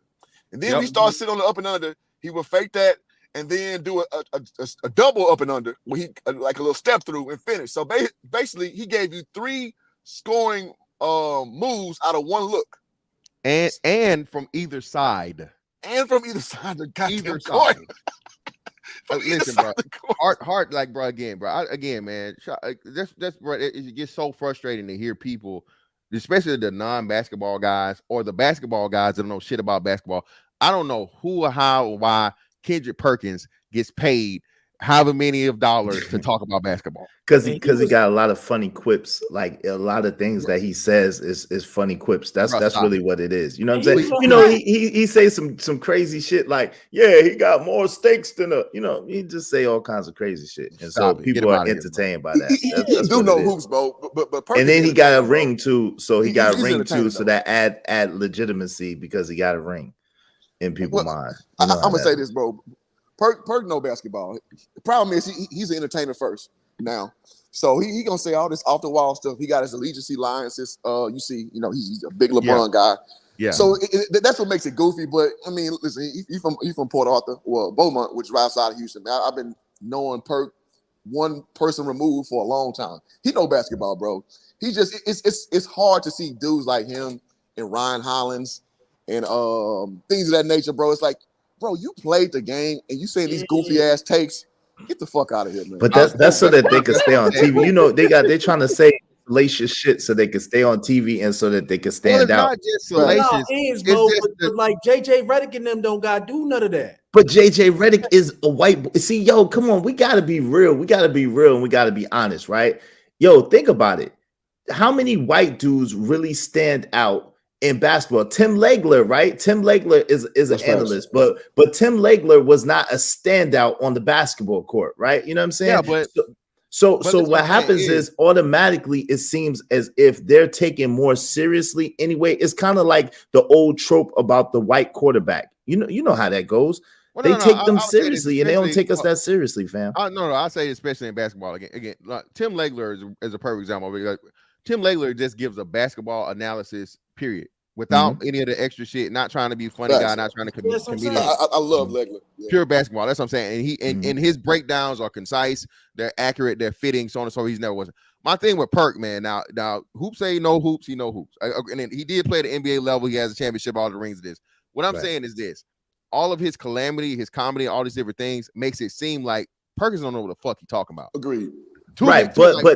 But that's two dudes like y'all that's been ballers that played the game, that done hooped. But you got to realize the average person that's watching it, especially like women or other people that's watching it, they're not to that degree of you know what I'm saying, of scrutiny to the game. They just looking at it for purely entertainment purposes. They like the colors, they like the logo types. But that's what I'm saying. Deal. Women aren't watching. That's what I'm saying is the most people that still watch basketball commentary are basketball enthusiasts for the most part. Even still, like I said, the most people that is watching are people, especially the talking about the game, or people that give a damn about the game. So that doesn't even translate. And what I'm saying, you do have other people on the other end. Let me see, like NBA TV, like that crew, right? Or even after the fact, when you got Ernie, Kenny, that's what I was just about to go to Charles. That's what I'm saying, right? See, but Charles, right? Charles doesn't give an astute analysis of the game. Like once in a while, he'll have some good points, but mostly Charles' commentary is dependent on his personality and the flamboyancy to which he elocutes his point. You know what I'm saying? And the fact that he'll go off the rails at any given time. So it's not about his acumen as far as basketball, the X's and O's and the breakdown. And see, that's the thing. And that's what I was just about to say. I think that Kendrick Perkins realizes that a lot of times us as black men, we're not looked at. Because if you try to go up there and you try to just, in the game and look, he did a pick and he did a hedge and this and that, like, that's boring. Nobody wants to see that shit, right? For real. But if you're an entertainer, if you carve out a Charles Barkley career, which Charles Barkley ain't going nowhere. So I think that he looked at it from that type of lane. Like, look, if I come in with my personality, if I come in, you know what I'm saying, with the shits, but I have everybody know I got the knowledge, but I come in there with some colorful language and some ways of describing things that most people don't think about, then it's going to be entertaining and they're going to want me here. I mean, I like that. But think about it. Adrian Wojnarowski ain't got to do all of that. My nigga, Adrian Wojnarowski is a nerd. He's a white boy nerd. Why they get to do that, but we can't? Bro, why? It's a lot of things the way it is. Exactly. Well, why the sky blue, bro? It's just exactly. I'm just saying, man. I don't know. I'll say this, right? I'll say this again. The highest paid sports analyst is Stephen A. Smith. Yep. Stephen A. Smith doesn't do a lot of the the comedy shit, so on and so forth. Of course, yeah, he has this thing, stay off the weed. Of course, you know what I'm saying? But that wasn't even for the NBA, you know what I'm saying? That was the NFL shit for the most part, or so on and so forth. No, it's not. That was NBA. He was talking about, I forget who it was. What was the dude's name, y'all, that gave up? Actually, he used to play for the Bucks. For the Bucks? Yeah, the dude, he was a center for the Bucks, bro. And Buddy basically gave up a fucking. Was it Monroe? No, was it Greg Monroe? No, not Greg. No, not Greg Monroe. No, hell no. No, he was before him. Dark skinned dude. He was a center for the Bucks. I want to say probably about 10 seasons ago. I don't think Vin. What's my man? Double Zo, man. Fantastic. Can I post a link on music? Right? Yeah, bro. Go ahead. You're not talking about John? Larry Sanders. Yeah, Larry Sanders. Shout out to Reggie Lou. Yeah. Oh, Larry Sanders. Okay, yeah. Larry Sanders This nigga right here, bro. Larry Sanders was a center. He was a center. Larry Sanders was a center. Yeah, he was a center. It came from BCU. Yeah. Larry Sanders, bro. This nigga gave up a multi-million-dollar motherfucking NBA contract so he could smoke weed, bro. Like Jesus Christ. But wait, listen. So fantastic. I have a little bit of pushback. You know what I'm saying on that. Niggas. Stephen A. is very entertaining and uses very colorful analysis. He does not go into the X's and O's in the deep philosophical analysis of the game. He goes to the entertainment portion of the game, and he speaks from a very, even though he has expertise in the subject because he's been covering it so long, he speaks from a layman's perspective. It seems like he speaks from like an emotional layman's point of view, i.e. his love of the damn Knicks. Anybody that know basketball know that how the hell are you really a legitimate Knicks fan? Come on, man, stop playing. So he is very colorful. He is very animated, and he does look for the shock and entertainment value. Yeah, but man, still like on the level of a perk though, nah, man. Like he has Stephen A. again has achieved his status and his position as again the number one sports analyst, black man. Talk about game of basketball, bro. From again him speaking on actually basketball and debates. Well, debates are a big part of it too. So him having to give his opinion, bro, and actually be able to talk about a thing more so than weird ass jokes and shit that maybe 30% of people laugh at or think it's funny. I'm just saying. But why would you expect a Stephen A. Smith to have this deep analytical view of basketball? I mean, from what I see, like the guys that they can give that deep commentary like that are the guys that were not scrubs, but like role players that had to have that kind of knowledge to even have a career in the NBA. So I don't expect Stephen A. Smith to give me deep insight like that.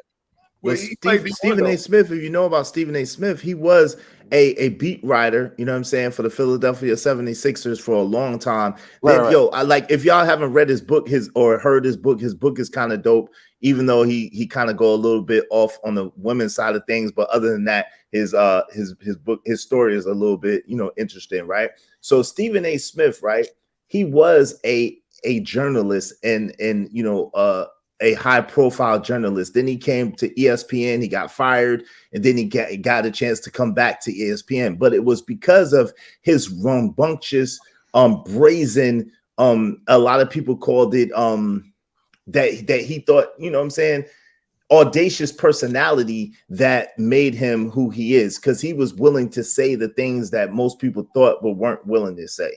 Right. And so when you say we're talking about analysts, right? Are we talking just commentary? Or are we just talking like the X's and O's? They really like deep understanding of the game. Well, he played in college. I don't know if you know that. He played for Winston-Salem State, got a scholarship from Winston-Salem State, blew out his knees, so forth and so on. So he does have a knowledge of the game, you know what I'm saying? And he has been a student of the game forever, right? So he could do it, but he doesn't. He gives more of a colorful, more of a audacious type analysis, you know what I'm saying? And that's what makes him stand apart. And I would argue that's what made him get the bag, because he wasn't that uptight. So he did the pick and roll. He wasn't that type of guy. You know what I mean? If you remember, he got his start on he got his start on the Best Damn Sports Show, and that's what he was doing. That's all he was doing on there was yelling whenever he was just a guest on there. Yeah. Wow. He got to start on TV there. He got to start doing that. That didn't have to do that. Like, think about this. We had Ahmad Rashad. He didn't have to be no idiot or have to act all wild just to get attention. We had Stuart Scott.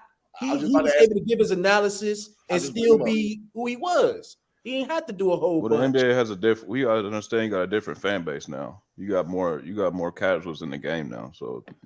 I mean, right, and neither one of them was the highest paid person in sports. So Stephen A.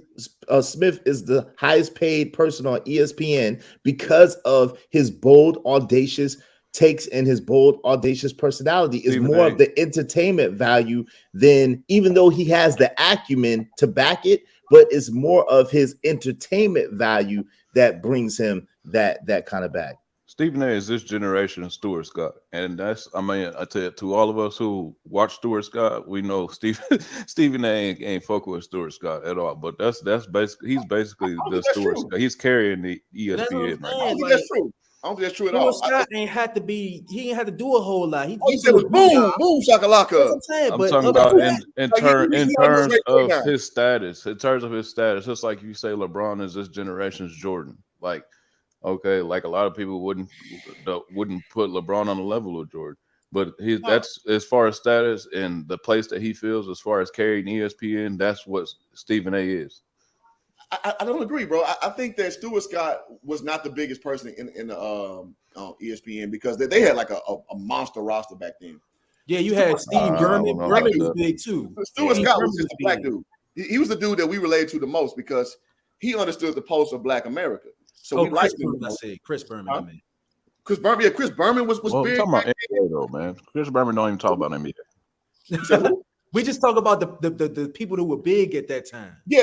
No, it was an all-star roster. NBA, Overman, like it was hella dudes, man. Like the roster was full of ESPN. That's when they actually cared about sports. When Disney took over, we know what ESPN is focused to. You bring in these Malika, Andrew. Right, so Stuart Scott, one of the best commentators. Malika Andrews and shit like that. You see where it is. It's woke now. So I want to go back to JJ Redick.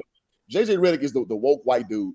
Right. That's why, like, as much as I like how he breaks the game down, he's still on that woke white dude shit, and I don't appreciate that as a listener. I like it when he starts going to that shit. I turn that shit off because I can't listen to him. Like when Max Kellerman used to do that shit. Right.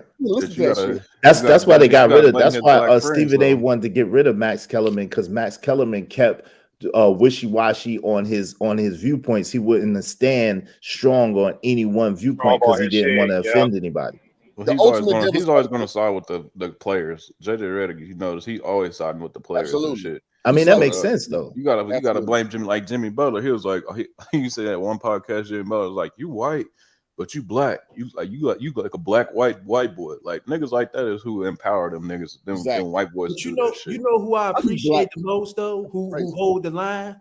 To me, is I like Chris Broussard and I like Jalen Rose. Yes. Both of them are objective. Exactly. I was just about they keep to say it that. basketball. They're not all over the place with like a lot of the the frills and they just keep it X's and O's for real. Man, like that's the only mainstream sports shit I watch is Broussard and Broussard. But Jalen played the game. It's hard, like you saying, it's hard to differentiate yourself in a like you gotta think about it, right? So not only is it only less than 500 players that get it on the actual roster per year, right? But also, if you just do the culmination of the however long the league's been around for over like 75 years, right? It's only a finite number of basketball players who actually played. But then you have those people. In those people, you have people who want to be commentators, who want to be, analysts, and so forth and so on. So, in order for a person who hasn't played the game, who hasn't been a standout and a stellar person in the game, you have to bring something to the table that differentiates yourself from everybody else that makes you stand out. It's kind of like this YouTube shit. Like, yo, this YouTube shit ain't easy. Like people like make it seem like, oh, well, yo, it ain't easy, bro. Cause you have to make sure that when you're coming and presenting to the people, even if you want to give them a message, you have to give it to them in a way that is entertaining and they will be willing to accept it. You see what I'm saying? You can't just come and give a message straightforward because most people are tuned out and they don't want to hear it. You gotta at least be a personality that's entertaining, that people want to gravitate to, that people want to listen to, that people are like. And then you could kind of put like someone says, put the medicine, you know what I'm saying? The candy and the medicine, so to speak. You know what I mean? Yeah. So yeah, real quick. Shout out to Ennis, man. Appreciate you, bro, for the 5. I'm not even a big sports guy, but I'm gonna tune in because you my nigga, bro. Appreciate your fam. And let me let's go back to the what's the name real quick. So we talked about it on the other side. Let's talk about the two teams that pretty much got bounced in the play-in, right? So yes, sir. First off, let's start with the Pelicans. Mm-hmm. So what do you guys think the Pelicans should do? We got my boy Zion, man. Poor Zion. Just can't stay healthy, can't lead Etouffee, can't get right. Can't leave the cautious walls alone. That's his Trade fault, and cut bro. your losses. Trade He and cut your can't losses. get right. No, that's his fault, Hey, bro. they put a nigga with an eating problem in the wrong city, bro. And No, again, that's the his wrong fault. Yeah, fucking yeah, city. yeah. That's his Yeah, fault. they said that from the beginning, though. Bruh. No, you make $50 Right. million and you can't buy vegetables. Bro, and eat come on, those? man, stop it. Hey, It's Rod, like, hold Right. on, brother. You can't eat vegetables for a year. come on, you bugging out. The They man been fry- eating they that way fry- his they whole even life. fry the vegetables in motherfucking New Orleans, bro. They fry water. Oh yeah, everything is pork. Tell him. Everything is pork in New Orleans, man. Pork and seafood. Pork and seafood. That's everything in New Orleans. Jesus Christ. You eat fried string beans. Yeah, with bacon grease, with a pound of lard in it. Pork, with real seafood, carbs, and liquor. That's about He it. was in the wrong city for that shit, man. And hoes. Slim, I And ain't hoes. never Just heard like of that that. in New You Orleans. should have. He needs to go to Utah or some shit on some diet shit. Nah, Miami. He need to go to Miami, and they'll give him a shape. So we got the Zion experiment. We got the CJ McCollum experiment. Still trying to figure out what Brandon Ingram gonna do. You're right, and I'm just like, bruh, like this team with the makeup and the roster they have. If when Zion's healthy, bro, again, I actually thought he was going to be a threat because he came back for that run after he came back with his foot injury, bro. They was picking up steam. I think at one point in time, man. Number one seed. Yeah, that's what I'm saying. Yeah, there was a You know what I'm problem. saying? And then you know Zion, man, you know he I don't know if his foot again or whatever it was, he got injured, and then immediately again, bro. So every time this man sits, every time he sits down, he blow up. Like, you know what I'm saying? You can't even put him on the bench. You put motherfucking Zion on the bench, nigga. He gained 10 pounds before he get back in the game. Sitting there. Bro, that So I'm nigga. like- That's I'm a like, nigga that bruh. should have played DT. Yeah, but He like, should play this hey, football. definitely need to be a When he middle first linebacker. came Listen, back, they he was in do good a shape. NFL to NBA trade, nigga. NFL to NBA trade of either Zion Wilson or whoever. He's too fragile, though. He's too fragile, man. He's too fragile. When he first came back, He's like he was a in good bumblebee shape when he first came Trade back. for Kyler Murray. Hey, yo, check it out. He's like a bumblebee, man. You know what I'm saying? Like the shit that he do, his body type is not supposed to allow him to do, but he's like an anomaly and like a bumblebee. So the bumblebee is not supposed to be able to fly the way it flies and do the things that it does, and that's Zion Williamson, the bumblebee. But unfortunately, he's a fragile bumblebee, and that's what's sad about it because his weight puts too much pressure on his feet and on his legs, and he's too like like man, the way he attacked the rim, the way he go up, and that's his game. So it's like, yo, how do you teach somebody who got that and that's their instinct to just go and just bang on you and just go to the rack crazy hard to just not play like that? That's the thing. If he can learn how to shoot that J, if he can learn how to get a good dribble package, then he'll be in better shape. But the problem is, like, that's like training a damn, you know what I'm saying? That's like going from the beginning and try to retrain him all over again. Like, how do you do that? No, I don't I'm know gonna about tell that. you like this: the Go ahead, two Mark. most disappointing players this year, Zion and Ben Simmons. They both in the same boat to me. They both in the same boat. AD is in that boat sometimes too, and Nah, AD he be in that boat right now, bro. Nah, all this dude Zion had to do was go on a diet. I'm very Ben curious. Simmons, I don't know what he did. Hey, family, No, what you say? I'd rather say Kawhi Leonard and Paul George. Kawhi, hey, than and support now that he was shit. next. Kawhi. Oh yeah. They in there Kawhi, too. bro. Yeah, they in Man, there too. Kawhi, my man. Because I'm like, But Kawhi's the same shit. Kawhi can't stay healthy. So what do y'all say? He So legit got an injury history. yes, That's the Zion's same flooded. shit. But how you load man Zion's just all let that it damn time and still stay hurt? That's why I don't Because you understand. was hurt the whole fucking time. well, not and come to find out, he was playing. If he was playing with a torn meniscus, man, you gotta give him credit for that. That was kind of crazy. If he was indeed trying to play through the torn meniscus and got to the point where he couldn't play no more, that's what they pretty much saying now or whatever they're reporting on Kawhi, bro. yeah, because he You called gotta it in give him game credit for that, one. man. Yeah. You know what I mean? I mean, yeah, that's tough. Yeah, But I- so hold on, before we get to that, so what do you guys see as far as New Orleans having to do? To me, bro, I just don't. They're trying to depend on Zion, right? And Zion, you know, for whatever reason, can't stay healthy. Again, and we've seen this happen now. Now we've seen this go because remember, Joel Embiid was out a couple of seasons. The first season, he missed the whole rookie season due to I think his foot being broken or whatever. And then he had another injury season, not too far in. I think within the first 3 to 4 seasons after that. where he was injured too, and it just took him time to get his body right. You know what I'm saying? Get the right trainer, get the right strength training regimen, and diet and all eating all them burgers. You know. Well, hey, why you bullshitting everybody? I don't think motherfuckers forget, bro. Nigga, there's a video of Joel Embiid in a triple cheeseburger right before a game. Table, brother. Come on now. Right before the damn game. Joel Embiid is Zion Williamson stretched. Okay, the nigga just 7-1 versus 5. When you see LeBron getting in cryo chambers and working out all hard, and it's like, why can't these young niggas? Well, LeBron might be doing a little bit better than cryo chambers. We're gonna talk about that. Shout out to LeBron, man. Don't hate on LeBron. Was the two, man. Why shout out to LeBron, man. Some shit gonna come out on that boy, man. Hey, Hoop, and niggas gonna be heartbroken. I'm just LeBron Armstrong. Man, y'all say he PED in there? Hey, I ain't saying nothing, don't do that. He PED in it. I ain't saying nothing, brother. Don't do that. I'm gonna say this to you. Because it's intimate knowledge. I know. Not only that, he got offensive for the Snow Bunnies. And listen, man, he got a baddie with Savannah, and salute to him having a beautiful black wife. But his proclivities will come out, you know what I'm saying, at some point. And that's his firsthand knowledge. I know. Now I'm just put it that way, and I don't care though.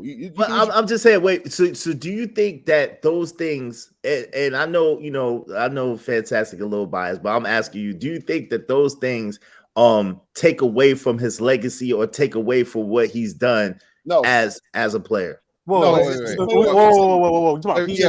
hold on, Dub. Well, hold on. I'm asking my brother.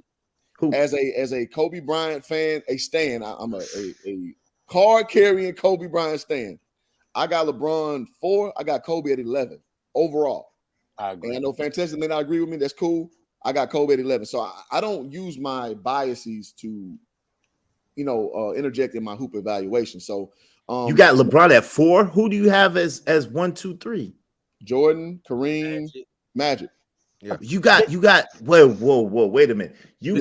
Absolutely. You got. Wait. I could see how you possibly could have Kareem. We could argue about. Wait, hold on. I can see how you could have Kareem. I can see. Listen. Hold on. Hoop. I can see how you got Kareem over LeBron. Right. I can see that. We would argue back and forth about Jordan all day, but Magic. You saying Magic is greater than LeBron? Yes, absolutely. Yeah, no, absolutely. No, sir. That's not even an argument. Absolutely. That's not even an argument. No, sir. This bubble championship just put him. I'm gonna be controversial. Listen, bubble championship just put him over Bird. Hey, bro, listen. Wait. Hold on. Magic Johnson. Listen, Magic Johnson said himself that LeBron is much greater than he is. Magic Johnson bigs up everybody. Magic is one of the most bigs up everybody. Right, that's a political I don't answer. think Magic has said They a called negative Lonzo. thing He about said Lonzo player. retired. Westbrook in 2012, his last negative thing he ever said about anybody. That's he never talked negative about anybody, bro. So that's not a metric of. But he did kind of say the Lakers was ass. Let me make this even a little bit more controversial for you then too, I guess, brother. And I'm with Hoop again, man. Childhood, Kobe Bryant's my favorite player of all time. I don't have him as low as 11, which Hoop, we definitely, brother, we do this show, brother. We gonna go back and forth on that one. I don't know how the hell we got Kobe at top 10. Yeah, how you got Magic at 3 but it's and Kobe at 11. No, well, I don't know how Hoop does his. I agree with him because again, I do mine by position, right? And if you're doing positionless, then you can make the argument, right? If you're doing positionless, Kobe will be over the thing. But for me, traditional basketball, you got to have the greatest all time at that position. That's just me. That's the way I do it. And then you order those into where they fall. Again, so for me, it's Jordan, Kareem, Magic, then Tim Duncan, and then I got LeBron at 5. Tim Duncan is better than LeBron. Stop, bro. Hold on. Yo, you can't. Hold on. Before you say this now, remember, 2 of his finals losses are to who? One of them being a sweep. Hey, listen, okay, the Spurs. I know what you're talking about. When he first got, but guess what? He took me, you, fucking Mo and Hoop and Dub Will to the damn final. Listen, it was LeBron. Listen, hold on. It was LeBron, you, me, Hoop, and Quan to the finals, fam. With fucking Dub Will as the coach. Dub Will was the coach. If I was a coach, we got one game. Don't do that. I know we wouldn't. Now hold on, is you did see yourself, brother. Nah, LeBron was what 25 years old at that time? No, I don't think he was. He wasn't that old. He was that old. Nah, he was younger than that. He was younger than that. He's like 22, 23. Yeah, was that 2007, right? Yeah, he came in 03, right? Yeah, that's 2007. So he was 23. Let's say he was 22 or 23 years old. Yeah, he's like 23, 22. LeBron, 22, 23 years old, 50-inch vertical. Nobody could stop him, right? And against the Spurs now, the Spurs were never the unofficial dynasty. Spurs never won back-to-back championships, right? 6'8", 50-inch vertical, freight train of a fucking LeBron, okay? Could not get one win against the Spurs. Can I retort? 6 foot, actually 5'11", Allen Iverson was able to get a win against the dynasty. Nah, wait, hold on, but come on, stop. That's not the same. Listen, first of all, can I finish? Can I respond though? No, wait, hold on. Fantastic. Can I respond though? Hold on. Yeah, go right ahead, but you kind of shot yourself. Nah, I did not. Yo, they had 4 Hall of Famers. Number one, they had 4 Hall of Famers on that Spurs team. They had a Hall of Famer coach. LeBron brought you, me, Hoop, Quan to the finals with Dub Will as the coach. So hold on. Allen Iverson, hold on. Let me finish. Allen Iverson had Larry Brown, who, as a lot of people's standard, is arguably the 3rd or 4th best coach in the NBA. So in NBA history, a lot of people have Larry Brown up there as one of the best coaches in NBA history. He's top 10. Yeah. So that's what I'm saying. So come on, man. Let's keep it real though. So let me just finish. Let's keep it real. So when LeBron when he was with the daggone Cavs, right? That first time that he went to the finals, he didn't have nobody really with him that was able to carry. LeBron was averaging some crazy. Let's look at the numbers that LeBron averaged by himself in those finals. Let's look at that. I'm gonna pull it up real quick while y'all. When you pull that up, we gonna fight about that Tim Duncan. If you take championships away, can we please put Barkley in that argument? Because Barkley was a dog. Barkley is probably like the 4th or 5th. Like that. Barkley's like the 4th or 5th greatest power forward of all time. Barkley carried that Suns team. I can't name one other player on that Suns team that was stepping up against. I thought Barkley was a 3. He's not a good leader. Wait. I thought he's a power forward, right? He's considered a power forward. He's a power forward. Yeah, he's a power forward. Yeah, he's like the 4th or 5th. He won MVP that year. Hold on. He carried that team. As good as Barkley was, bro, Barkley still don't make top 5 all-time power forwards, bro. No. That's true. No way. No. No. All right. Name your top 5. Fantastic. Yeah, who the other ones? Because he won. Tim Duncan. MVP. Hold on. Tim Duncan. KG. Okay. Dirk. Dirk is definitely over. I give you that. And I don't even like Dirk. I give you that. Them 3, yes. Then you got Karl Malone, and then Malone over Barkley. Wait. Moses Malone like only thing left. Yeah, he's right. Malone.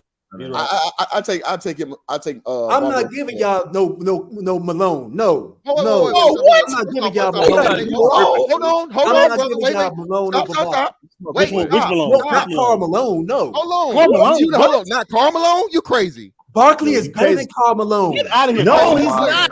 No, he's not, fam. Statistically and everything, Barkley is not better than Karl Malone. No, he's not, fam. Yeah, what is Karl Malone without the white boy at point guard? Yo, Karl Malone was the second leading scorer. Karl Malone was the second leading scorer in the NBA for mad long. I don't know Malone without that white boy point guard. It doesn't matter. He was the second leading scorer in the NBA for mad long, fam. First of all, hey, we gotta go one at a time. Let's go one at a time. Hold on. I'm gonna go. Then we will go Dub, Hoop, and Iz. We go. I want to hear this. Quan, first off, again, statistically, longevity, all these things, Karl Malone is better than Charles Barkley, even on paper, dog.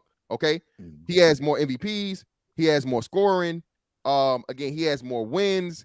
He's been to the finals more times. But my argument is, outside of what him and the other boy was able to do, what has Karl Malone did? What do you mean? By You can't himself? you can't blame him for loyalty and a teammate, fair. dog. That would be that's like like- saying that's what? like the Hold on, Draymond that would argument. be the equivalent of saying what has Jordan done without Pippen. There you go. You can't do that. But there is record of Jordan doing shit without Pippen. No, it isn't. Yeah, I don't He know ain't what done Karl much of Malone shit. did without. He ain't done much of shit without Pippen. That's a fact. No, he didn't win without Pippen. He Shit without won Pippen. scoring titles without We're not Pippen. saying he didn't about do shit. winning shit. Your LeBronism is taking over, brother. Come on, let's not. He ain't win Rookie of shit. the You know? year. Don't get mad. Is Don't the do player that. of the year. Come on, He ain't now. win shit I'm without just saying. Pippen though. Here we go. Or Phil Jackson, nigga. Don't do it. So, Quan, I'm just trying to answer your argument. Your argument is that because he had a Hall of Fame that is some white boy point guard, one of the greatest point guards of all time. Yes, that's a knock thank on him. you. I'm just saying, we have seen Charles Barkley have Hall of Fame talent and perform with the Sixers, Oh, crazy. and we seen him perform with the Suns with nobody. I can't name nobody. What you mean on that nobody? Suns Stop. team. Nobody. Hold on, What? whoa. Yeah, Kevin Johnson, Dan Marley, KJ nobody. What you and talking Dan about? Marley was nobody.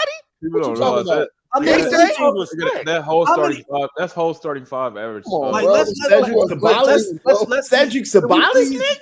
Can we please be honest? Yes. Name a dude who know who Cedric Sabalas is. I do. I know who Cedric Sabalas. Everybody That's on my this guy. team knows who Cedric Cedric Sabalas is. Sabalas I'm is just that guy. saying, bro. Kevin Like, Johnson. And then Joe Dumas. KJ Joe though. Dumas. Bro, Joe KJ and Dumars Dan was and better Thunder with the Dan. Kings than Bro, he was. Bro, come on, but Not KJ and Joe Thunder Dan, Dumars. though. I said can Joe give you- Dumas. hold on, I can give you Cedric Sabalas, right?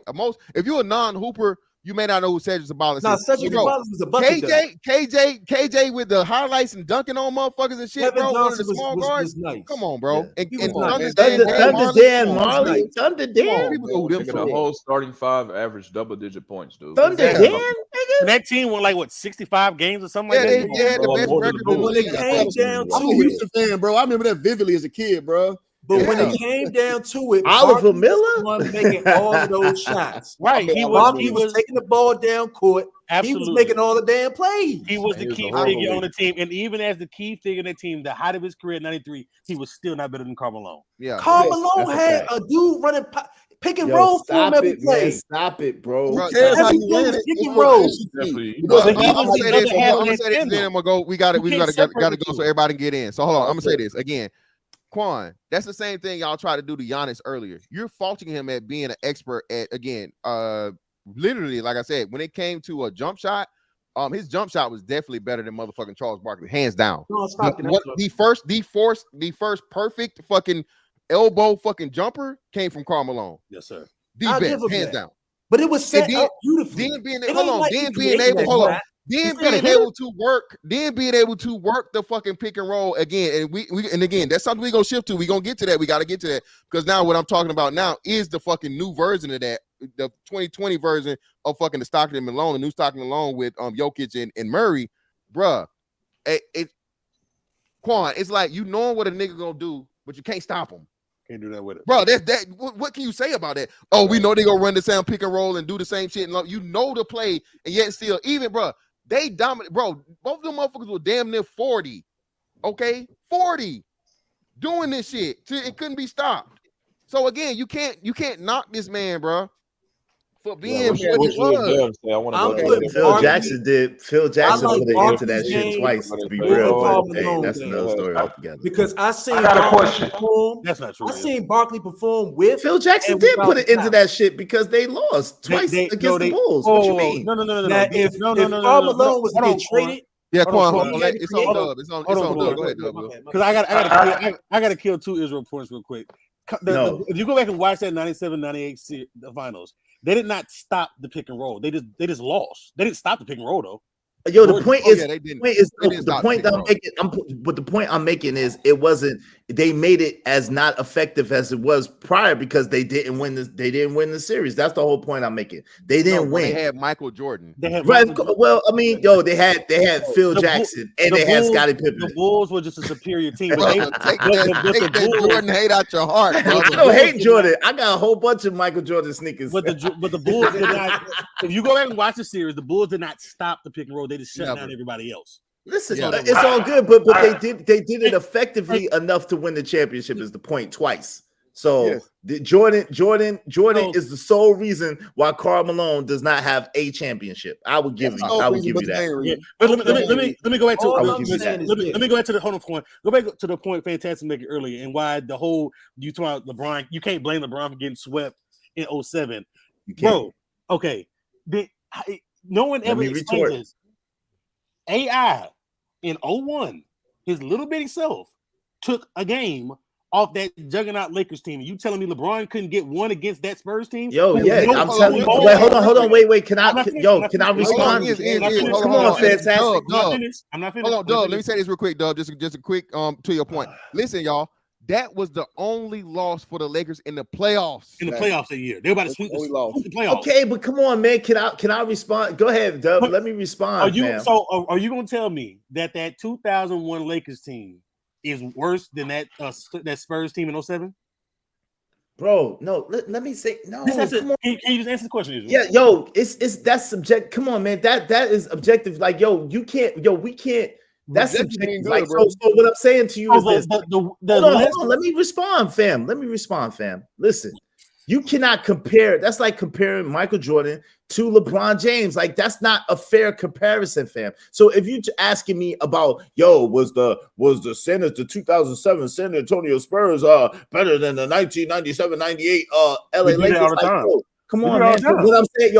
What I'm saying is I have to look at the statistical facts. Probably statistically they were, because you gotta remember they had Manu Ginobili, they had damn Tim Duncan, they had damn Tony Parker, they had damn brand new fresh out the box Kawhi Leonard. They had fucking yes they did. Kawhi was down in 017. Wait, hold on. Wait a minute. I think y'all mistaken. Hold on. Let me make you're mistaken, homie. He might have came in 2009. Or some shit like that. Hold on, let me see. But even then, we're gonna sit here and say that the 01 Lakers are not the superior team against the 07 Spurs. The 01 Lakers are a dynastic team. Like, come on, and an inferior player, as great as AI is, he's inferior to LeBron, and he still took one off the team. You can't compare Bubba Chuck. Hold on, why you trying to compare Bubba Chuck? This team has Stacey Augman. Can I please talk, man? God, dog, y'all. Well, you making stuff up though, homie. I'm not making nothing up. I said I was mistaken about that. I said, hold on. I said he could have came in 2009. I could be mistaken about that. No, you said he was on that team. I said, then I said I could be mistaken. I just said I could be mistaken about that. Hold on. So real quick, hold on. I got the stats up right here. Hold on. I got the stats up right here. So hold on. 2007. Hold on. I got the stats up too. 2004. Oh my bad. Yeah, hold on. Yeah, 2007. It's 2007. What are you talking about? What does that look up, bro? He's not with that team, bro. There we go. 4 years old. 14 of 30. It could have been on 4 years. What you mean he was 4 years old? Hold on. 14th of 30 points per game. They was first in opponents' points per game. Okay. Who was? What?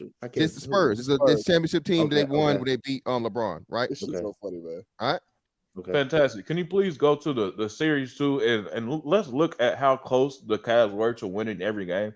Yo, people they got blown out. Yo, but can I say y'all just piling on and not allowing me to speak? That's out of pocket, brother. No. I listen. I conceded that he might not have been on the team. I'm looking it up right now. I conceded that he might not have been on. Kawhi came in 2011. Okay. Oh, 11? Yeah. So look. So let's see. First game right here, and it wasn't. So the first game they won by 9. Okay, that could be a blowout. I don't know the context of it. Game 2, they won by same thing again, 9. But game 3 and game 4, 3 points and 1 point. So again, Robert Horry was on that team too. I forgot about that. So no, you're right. Kawhi wasn't on that team. One as LeBron James, okay, in his prime, the phenom that he was. you couldn't score 1 more points or 3 more points to motherfucking Bro, get a come on, game listen. out of the Okay, series? listen. Hold on, fam. Come on, wait, hold on. Can I answer? Hold on, Quan. Yo, can I? Hey, yo, come on. If y'all not letting me, come on, fam. If y'all not letting me respond, that's not even fair, fam. Let me just respond. Let me respond.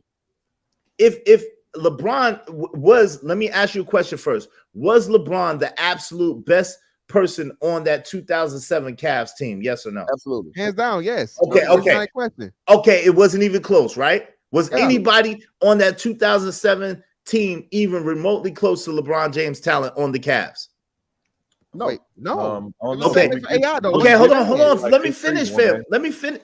Bro, can I please just finish my point? Please, y'all. Please. Just ask the question. Okay, Yes, I mean, but y'all answering it is a yes or no question, and then I got more to say real quick. Okay. So what I'm saying is, what I'm arguing is, LeBron was still a baby in the league. He had came in the league in 2003. He came in when he was 18 years old. So LeBron was only around 22 years old right then. A baby in the league. They shut LeBron down. That's just the point blank period. They was double and triple teaming LeBron because nobody else could score. If you playing 1-on-3 and you just getting into your bag, you ain't really into your bag good yet. Of course you're gonna lose, fam. What about when he was Damn, on Hart. Heat? Greg What about when he Popovich was is arguably 1A or 1B of the best coaches of all time. Some people say it's Phil Jackson. Some people say it's Greg Popovich. I think it's Phil Jackson. And then damn Steve Kerr is coming up in the conversation now too. Funny how So come Popovich- on, man. funny how Popovich ain't made his respond to dick that. since Can I- Tim because Duncan retired. We're not gonna rewrite history, okay? Who did LeBron beat in that Eastern Conference Finals to even get to that finals? Thank you. I mean, that's The Detroit Pistons. The Detroit Pistons, who were a championship level team, were in the Final Four every single year for like they've been to the 5 Eastern years Conference Finals straight. 4 consecutive years or some shit like that. And I think it was like 5 years. But in that game 7 against those Pistons, that nasty Pistons teams, didn't LeBron like score like 30 straight points in the fourth quarter in overtime to beat them? But they got to do with playing the Spurs and the fact that they had a defense to shut LeBron down. First of all, the Pistons were a defensive juggernaut. But the Spurs were coached by Greg Popovich. They got rid of Ben Wallace at that time. Ben Wallace is not there. He scored all the points. That was on Jason Maxiell. Exactly. A 6'7" center. So we got to add some context to that. Come on, I mean, exactly. what he did was But Israel's point is that LeBron was this baby and he wasn't developed yet. Bro, I'm saying compared to Greg Popovich, outcoached. They didn't have the Cavs didn't have a coach. Greg Popovich got outcoached them, and he triple teamed. They was triple teaming. There was double and triple teaming LeBron and forcing everybody else to score. Kobe too, but hold on real quick. Let me read this super chat. Hold on, let me read super chat. Shout out to my man Ronald Knox, man. 20 years in the league and counting. LeBron still don't have more accolades than Jordan. He retired in his prime, man. Yeah, shout out to Ronald Knox, man. That's not true. No, that's not true. That's he not didn't true. retire in his prime. I'm not saying his prime. He went back and played for the Wizards. Y'all need to stop playing. Don't try to not count them 2 years with the Wizards. Listen, please. I let a lot of niggas talk. Let me just get this off real quick. Right. Shout out to Sub-Zero. He pointed this out to me. If you took all of Jordan played 13 years, right? 4 years, 15 years total. If you took out everything that Jordan did if you put LeBron's accolades into Jordan and you left everything where it was after that. So you championship for championship, finals MVP for MVP, so on and so forth. You still would have a Hall of Fame career if you just left Jordan shit dry if you took everything LeBron did with way more years. So come on, man. Let's keep this shit. But you can't if was a split, all be high.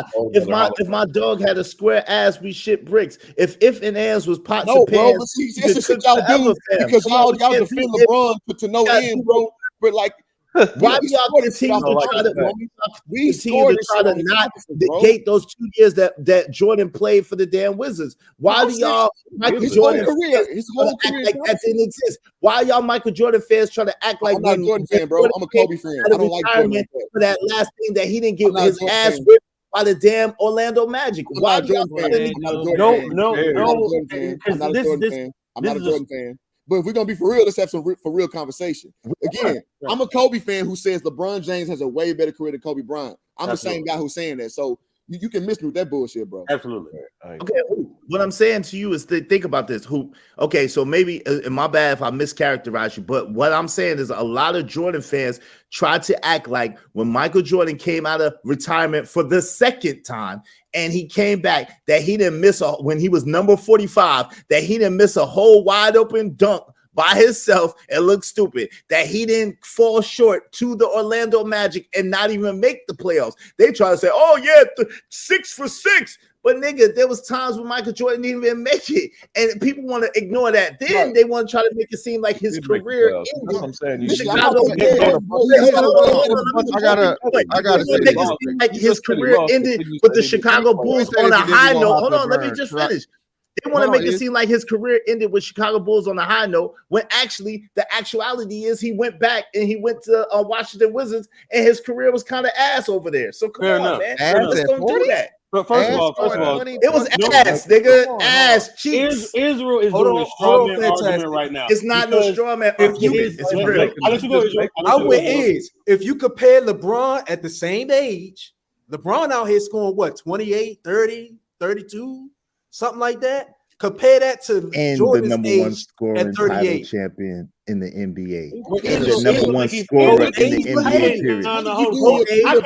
Damn all that age comparison shit. That means nothing, bro. What did you do with your time on the court? That's all that matters, bro. All this little linear shit. Oh, well, 22 years old. He was a beast. He didn't have Phil Jackson. Why y'all wanted? Why do y'all want to negate coaching too? Why do y'all want to act like good coaching don't have nothing to do with championships? Are you saying who made that argument? I know LeBron fan ain't saying that. Yeah, but hold on. You said hold on. And I'm glad you kind of brought it up. We're gonna go to you, Burn, man. I know you had a chance to get your individual say, bro. I want to make sure you get your time. So hold on, bro. And you know what's crazy right now, and we're seeing this. We might see it because Mike Brown is a great coach. Again, yeah, Mike Brown had LeBron with the best overall record in the league back-to-back seasons.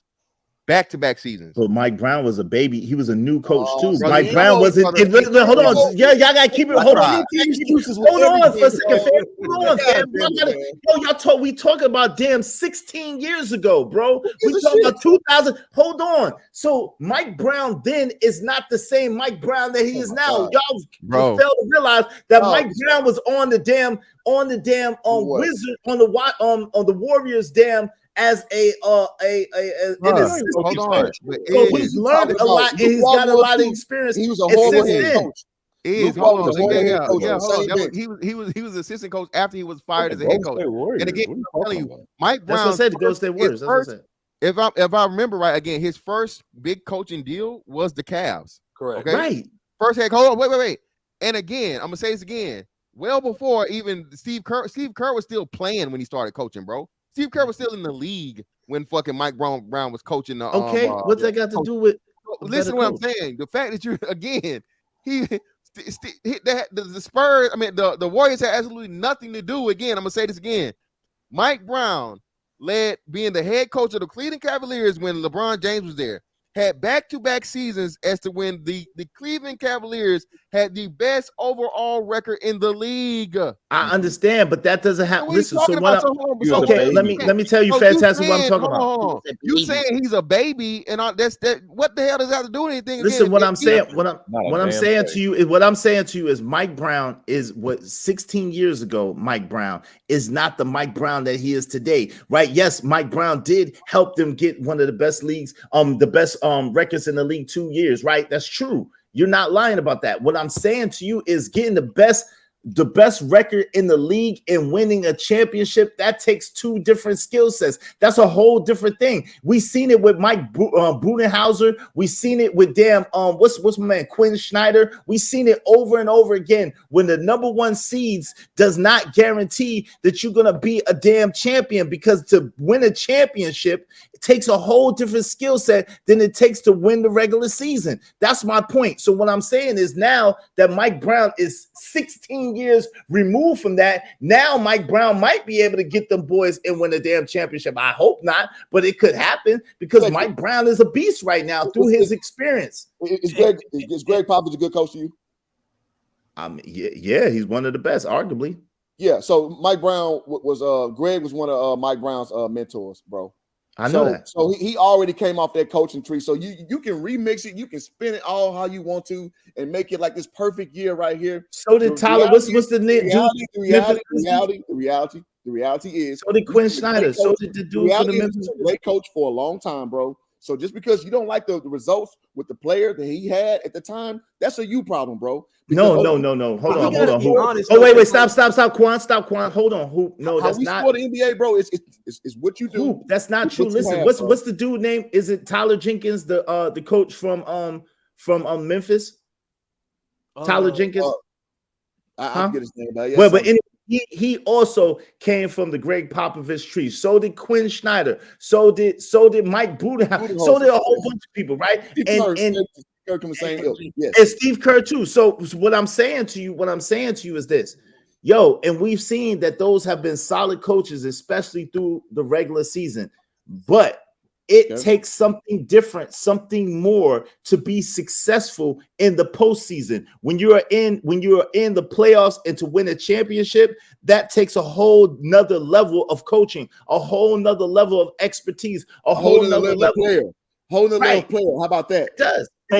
That's true. That's true. And LeBron wasn't there. Listen, in 2007, I'll be the first to tell you that LeBron wasn't there yet. He just wasn't. Okay, so what we talking about? He wasn't. That's what I'm trying to understand. I didn't say that LeBron was a beast in 2007, but y'all trying to knock LeBron. Y'all trying to knock him being swept by a greater team. He was going against a much greater team. Let's negate this. He was young. Let's remove 07. Take 07 off the table. We would give him a pass. He's a baby. What happened in 2011?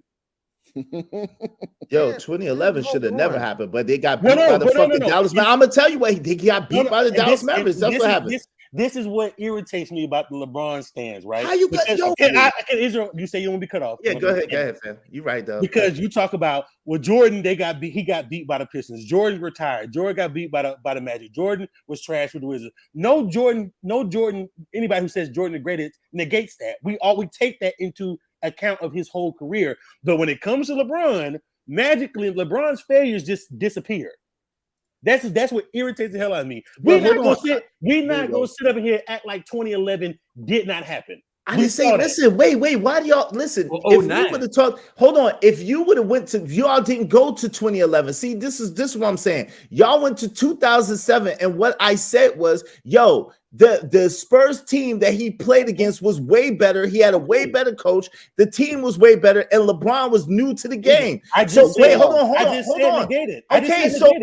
Wait, hold on, Dub. So what I'm trying to say is we didn't go to 2011. If we would have went to 2011, I would have said, LeBron was ass and he messed up. I would have said that. I would say, LeBron was ass and he messed up in 2011. 2011 should have never happened.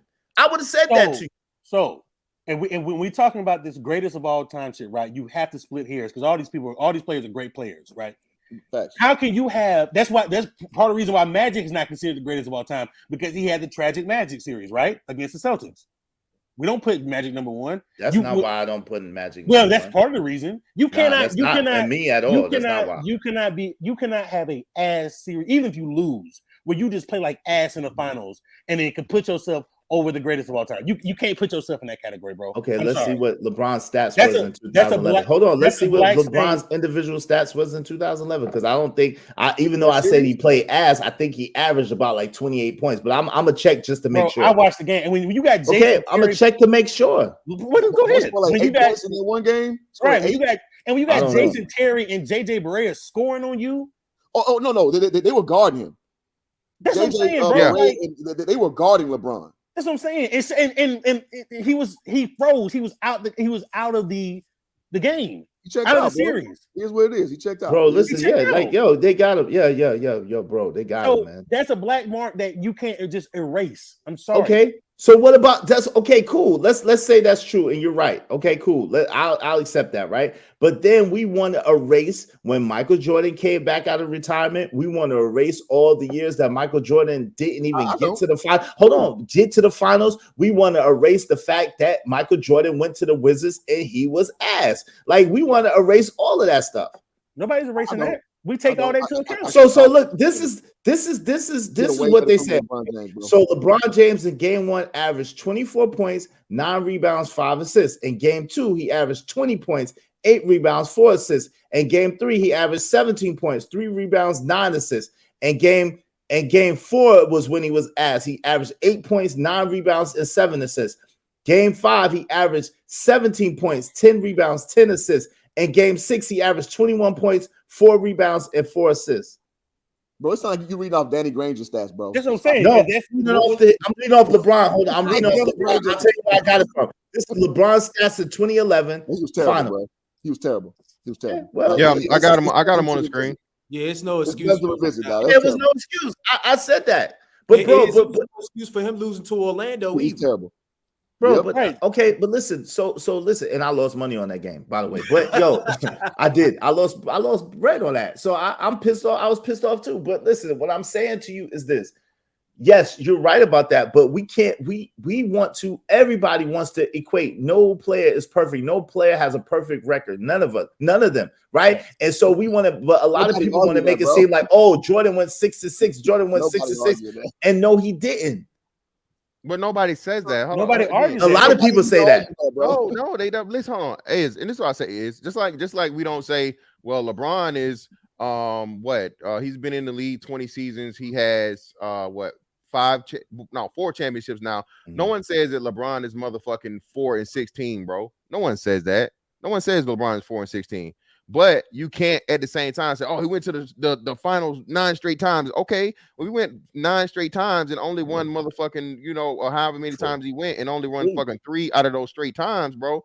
You have to take the fucking good with the bad. You gotta take the bad with the good. You can't just talk about. But he got a better thing than Jerry West because Jerry West only won 1 championship. Yeah, out of 8. Jerry West won 8. My G, come on, let's don't do that. See, that's what I'm saying. You lost way more than you won. That's the point. He lose more than he won. That's what I'm saying. When you go to the finals, bro. No one says that any player is whatever in their entire career of finals. You only can get losses or wins when you actually go to the finals again. Yeah. No history in a team of fucking what's name is going to go to the finals every single solitary year. Even the never say Kobe went to 7 finals. I never say that ever in no debate when I'm talking about Kobe Bryant ever. Yeah, nobody talk about that, bro. Bro, you won the 5, whatever you lost the 2. Cool, fine. Nobody fucking denies that, right? It is what it is. But the thing is, man, listen. The point with LeBron, y'all LeBron stands, man, especially when it's the fact of the matter again, it's the ghost of Michael Jordan, dog. Again, I feel you, I understand. Me too, bro. I'm not a Jordan fan. A lot of people think if you got anything positive to say about Michael Jordan, well, you just no, bro. I'm not a Jordan fan. I'm a hooper. I understand basketball. And again, even Kevin Durant has said this, and Kevin Durant will say this. And man, people got mad. Y'all especially got mad when Kevin Durant said it. He said, man, just the Jordans and the Kobes, it's another tier of basketball. And if you know what you're looking at, bro, that's true life. Look, LeBron James, to me, LeBron James is the best athlete to ever touch a basketball. That's my opinion. The greatest athlete ever to pick up a basketball. That's what I say. For real? Between him and Will. I don't think. Between those two, like I said, that's another great thing. Yeah, because I don't think people know, man. Like, shit, I think, bro, Wilt Chamberlain was doing literally like strongman contests. He's nasty, bro. No, he was fast. He could jump high. He was tall. He was athletic. But that's what I'm saying, right? Again, I'm not really taking it. LeBron is great regardless. But bro, we talk about basketball and skill sets and whatever, bro. He's not scoring. He doesn't have the footwork.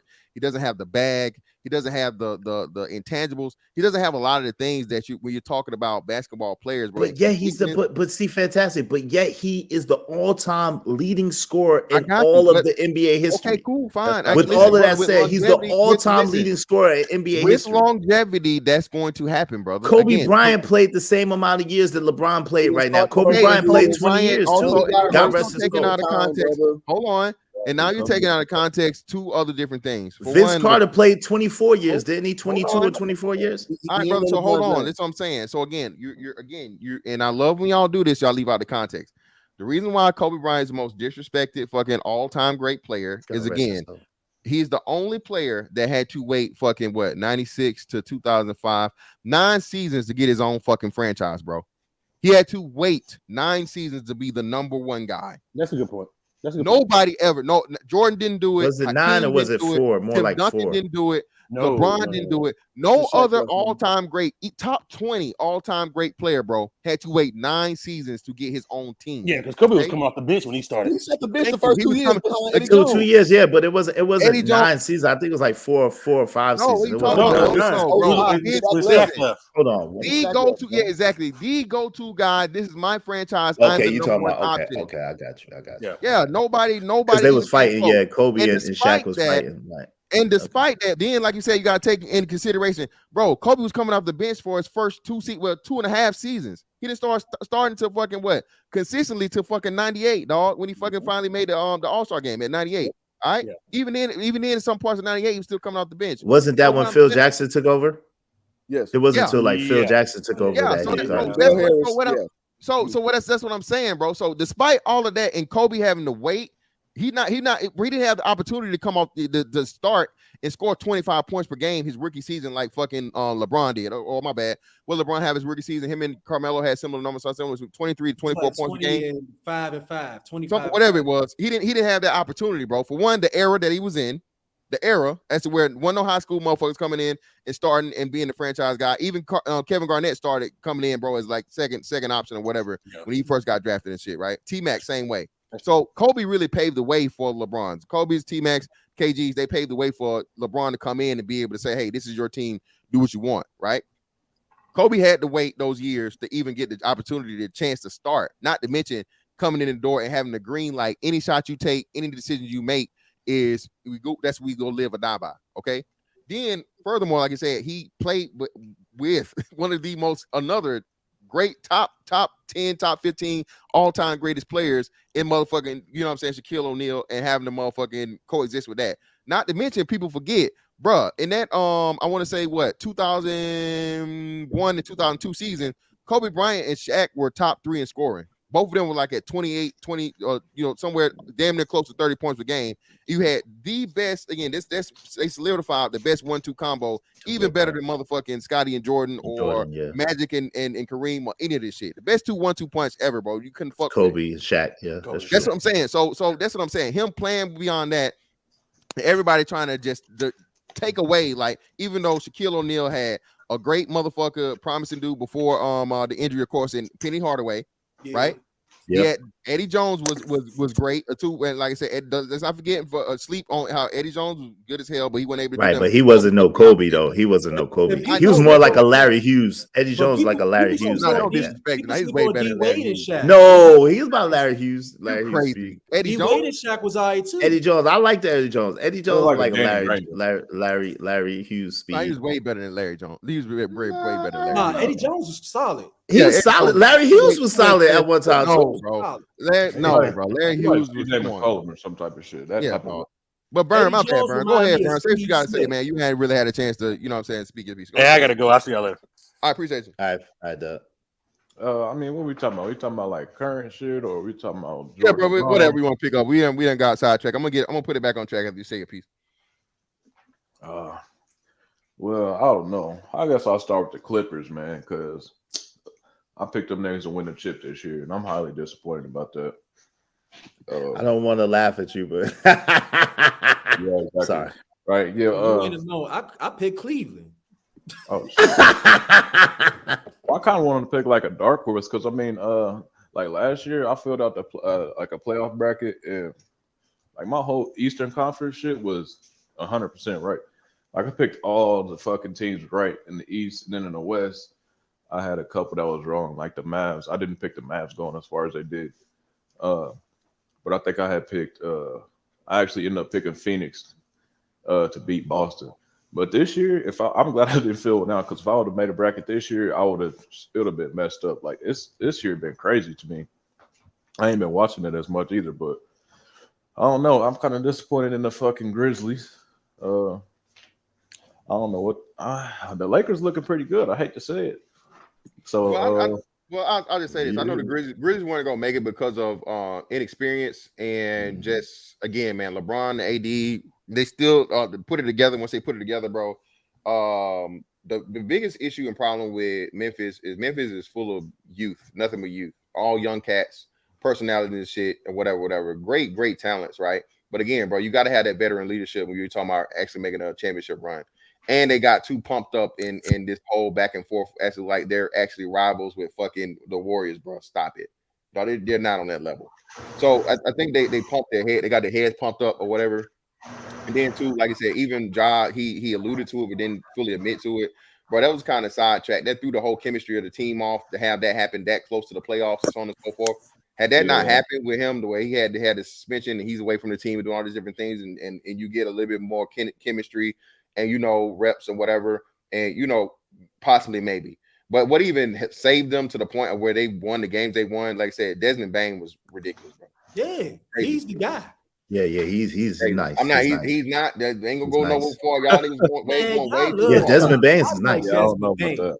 Desmond Bain, but he's still not better than Desmond. Desmond Bain's nowhere near on Ja's level, bro. Come on. Oh, nah. But they both nice. Hey, listen, but they're just young. They're young in the game. The Clippers now. So the Clippers are in the same position, just on the opposite end of the spectrum. With age, you got two, guys, top tier level guys, right? Two-way defenders at that, and Paul George and Kawhi Leonard. That, bro, they can't stay healthy. Right. They can't stay healthy. They can't play together. I mean, it's never gonna fucking pan out. What do you do as the Clippers? You blow it up, bro. You got to blow it up. But are you going to be able to get the value? But the question is, with everybody knowing, well, you think so? Just everybody knowing that they are frail body, and especially with Kawhi, you might be lucky if you get 20, 30 games out of Kawhi. If the way that Kawhi plays anyway, you're able to do that. If you're able to sit Kawhi down for fucking 70% of the fucking season, bro, and you bring him off just for him to give you the 20 points per game and the defense in the playoffs alone, I do it. But you have to have, it has to have a team. But see, that's the thing, right? So Kawhi has a hefty price tag. If I'm Atlanta Hawks, I'm getting Kawhi Leonard or Paul. But it's gonna cost them so much. It's the thing of the Kyrie Irving thing to Dallas, right? And I told Cats and Citizen Lou, that's what I'm talking about. I gotta holler at you. I told Cats, and Cats was like, yo, you don't know what you're talking about. You don't know. I said, bro, this is the worst thing that could have happened to Dallas. It would have been good for LA, but it's bad for Dallas.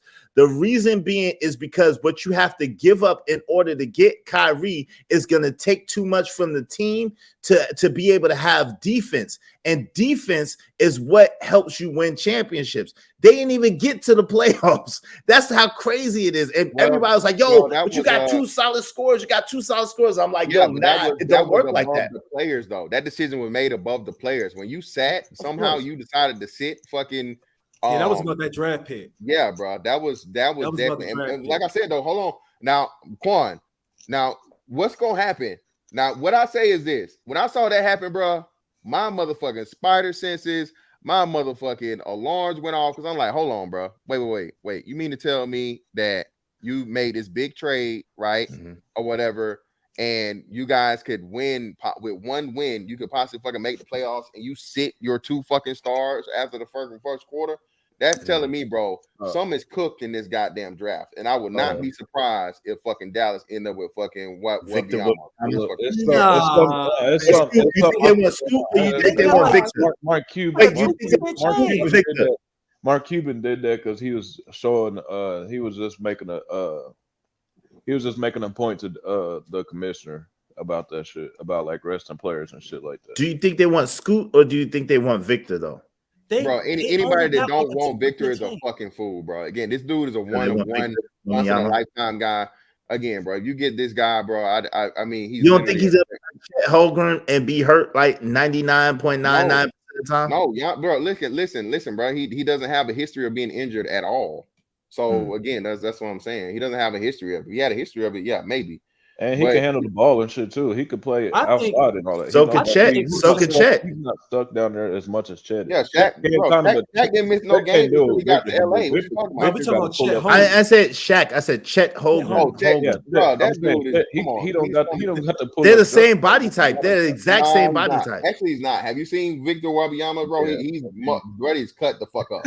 Yeah, bro. Two totally different body types and everything. That was paper mache. I think he's gonna be good. Just check him out, bro. He got They got pictures of his physique, bro. But So what I said, he's frail body too, but he's small. He need to put some weight on for sure. He's gonna have to put some weight on. Whenever he gets drafted, they're gonna work on that. But look, that's what I say. Hold on, look at Giannis.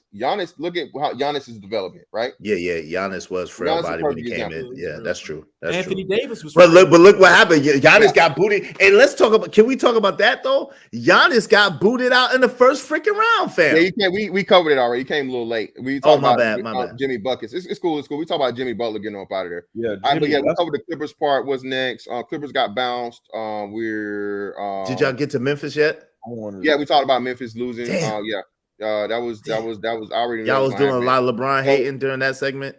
No, no LeBron hate, man. It's not. I mean, listen, I'm a Lakers fan, man. I mean, I know, but you ain't fond of LeBron though either. Yeah. And I know you fantastic. I'm not gonna wish bad on the team though because I don't like LeBron. I can't see whose jersey you got on. Oh, come on, man. You know what jersey I got on. Oh, yeah, 8. Okay, Kobe. Come on, man. Stop. You don't got no LeBron Lakers jersey? Never. I'm gonna send you one. I'm gonna send you one. I got enough car towels, man. I'm good. Hey, but I will say this though. LeBron has probably some of the best shooters he's had throughout his career on this Laker team. He got a lot of dudes that can really shoot the ball. You know why I like that young boy? I like that young boy, man. Oh, you talking the white boy, Austin Reeves? Okay, of course. He killing him. That young boy is doing his thing. I like that, yo. He got the heart of a lion. Austin I like that young boy right there. He gave my Magic 30. I was like, man, why would you let this white boy get Reeves is nice. Again, man. Reeves is a gem. Like I said, definitely. But we did real good too with what's buddy's name? He's in Chicago now. I think we should have never let him go. Yeah. Oh, yeah. My man Caruso. We should have never. I was just about to say we should have never got rid of Alex Caruso. They should have paid him that 30 million. What are they doing? Yeah. Don't you pay the man 30 million? You know what though? Fantastic. The Lakers have been drafting really good. Yeah, throughout these years. They get good deep in the draft, like Kuzma. And even Max. Listen, Max is gonna be nice. Max is gonna be nice. Watch. Y'all let Josh Hart leave. Josh Hart like that now. You had to trade him. You had to trade him to get the pieces you got now. So I mean, AD get on my Am I the only person? AD get on my nerves, fam. AD get on my nerves, fam. Well, again, he's another guy that you never know. New York Knicks is doing what they doing with former Laker players. AD gets on my nerves, fam. Look, bro, I had to call on the Prayer Warriors in game 1 when he left out the game and they got that stinger, like his arm up and shit. I said, I need all the black grandmas, man. Pray healing over that boy. Yeah. Put the blood of Jesus around him, man. Hey, but man, that boy frail body, fam. What in the world? I wanted to say this too before we go. So we got to bring up that boy, motherfucking Alexander, man, out of OKC, bro. Oh yeah. Shai Alex Gilchrist. That's the best young player in the league. Yeah. He's a monster. I got him number 1 over Luka, over Ja. Nah. He ain't over Luka though. No. Come on. No. If you put him in Dallas versus fucking Luka, bro, you get. It's only one season. No. Listen, it's only one season. I don't agree. I think Luka is in the perfect. I think Luka need to retire a Dallas Maverick. I think Luka never need to leave Dallas. I think he's in a perfect position for Luka. Shai is definitely good. Shai is good, but he's not thinking. He don't have the consistency. He don't have the consistency that that Luka has yet. I'm saying we got one season of him playing. He's been playing good, but this season he's been playing brilliant basketball, right? He's improving every year. Again, this dude right here, bro, to get them where they was or whatever with just being a one-man band and that young. Again, this is the same thing that Luka was doing, right? When he was young, he was early. But Luka actually had other shit around him to help. You know what I'm saying? Luka actually had other players. Bro, I wish we would have never got rid of Malik Monk too. I wish we never would have got rid of Malik Monk. Shout out to whoever said that. Malik, Tall Shaw Network. I wish we never would have got rid of Malik Monk. I wish we could have kept him. It's him and Giddey for the most part down there at OKC. Him and Giddey lighting it up. Oh, they got a lot of nice little young dudes out there at OKC for real. Yeah, Giddey until Luka. Ronnie, not over Luka. Shai Gilgeous is nice, but not over Luka. I can't. I'm telling you, Luka don't play no defense whatsoever. One side of the ball. He's too much in love with the 3. Luka wants to be the motherfucking Euro LeBron. That's why again, until they fucking either get a coach that can coach him like that, to where he's actually going to be able to be efficient or whatever. With Jason Kidd still trying to figure this shit out, and they can put somebody else beside him, bro. As to where they able to work it in. I don't want to hear the Luka shit, bro. I didn't see Luka do. Luka's capped out. Luka's not gonna get no better than what he did. He hit some tough shots. The dude's game is whatever, but he's. But you don't think he gonna get better? He's still young, fam. Yo, fantastic. He's still young in the game. What is he going to get better at? He's gonna. I think that he's gonna develop, especially under Jason Kidd. He's gonna develop some semblance of defense. It ain't gonna be great, but it's gonna be better. Yeah, I think he will. Never gonna play. Then he's gonna play no defense. Get a better 3-point shot. Luka gonna be nice. Watch, Luka is that guy. He's that guy. Luka gotta get back in shape because he's starting to get big. That too. He's always had that. He's never been in tip top shape. He's never really committed to his body and his conditioning. Yeah, no, he's always had that chub on him. But it's getting worse. No, I don't think it's getting that bad. It's just his body type. It's just like Jokic. Like Jokic is listen. Like me, bro. I'm never gonna be a cut up ass nigga. But like you get on the court and bro, you motherfuckers find out real quick. This motherfucker look big, but he got a little quickness to him. You know what I'm saying? Of course, I'm strong as a motherfucker. But that's what I'm saying. So his body type like Jokic. Jokic's never gonna look like Giannis, but it's still motherfucking Jokic's gonna motherfucking like he gonna destroy you. Larry Bird, right? Larry Bird, another prime example. Body type, right? Larry Bird was never gonna look like LeBron James or even look like Dominique Wilkins or none of that shit. But he gonna eat your ass the fuck up. So I think it's just you can't really go by the physique and his body type or whatever when it comes to that. That's always been Luka, man. Luka's never gonna be like a great specimen. But at the same time, though, you can't tell. He could cut down if he dropped 5 pounds. If he dedicated to get a little bit more conditioning or whatever, drop 5 pounds or whatever, it would be enough of a difference for him to because it's like when Harden towards them latter years in Houston, he was just getting a little chubby, and I'm like, hold on, Harden. Yeah, that's what I'm saying, bro. I really can't see. I really don't see other than him adding defense to his game. I don't see the defense, and then he can do. And then he'll get a little more solid on 3. But let me ask you a quick question, right? He can get a little better on the 3 because he has decent form. He has a good instinct for the game overall. So I do think that he could get better. But let me ask you a quick question. Who do you think, and you might have said this already, who's gonna win tonight? The Kings or the Warriors? I still got the Warriors pulling it out, bro. I gotta see the Kings do it to believe the Kings gonna do it. I see with Steve Kerr's coaching and adjustments in critical games or whatever, and Steph Curry, Clay, and believe it or not, Draymond. Well, I wouldn't even put Draymond Green there now. Steph Curry, Clay, and Wiggins, Jordan Poole, bro. I don't see even on the road, even though they've been sucking on the road, and even like though they go the big critical game they had the last time, bro. Steph understands the importance of this game, dog. All the Warriors understand the importance of this game right now. And you know what's crazy? And due to the fact again. The reason why, of course, listen, shout out to Mike Brown for doing it again, even though we gonna act like Mike Brown is a great fucking coach. Mike Brown's a great coach. He's a great coach. Yes. Mike Brown was the worst possible fucking opponent coaching for against the Steve Warriors. Kerr. Yes, exactly, because he knows the players, he knows and the playbook. Yeah, exactly. So literally, and he's a defensive-minded specialist. That's what I'm saying. So you're playing against your mold. You're playing against a person that can game plan perfectly for you and everything that you do the best, right? So this is what I'm saying.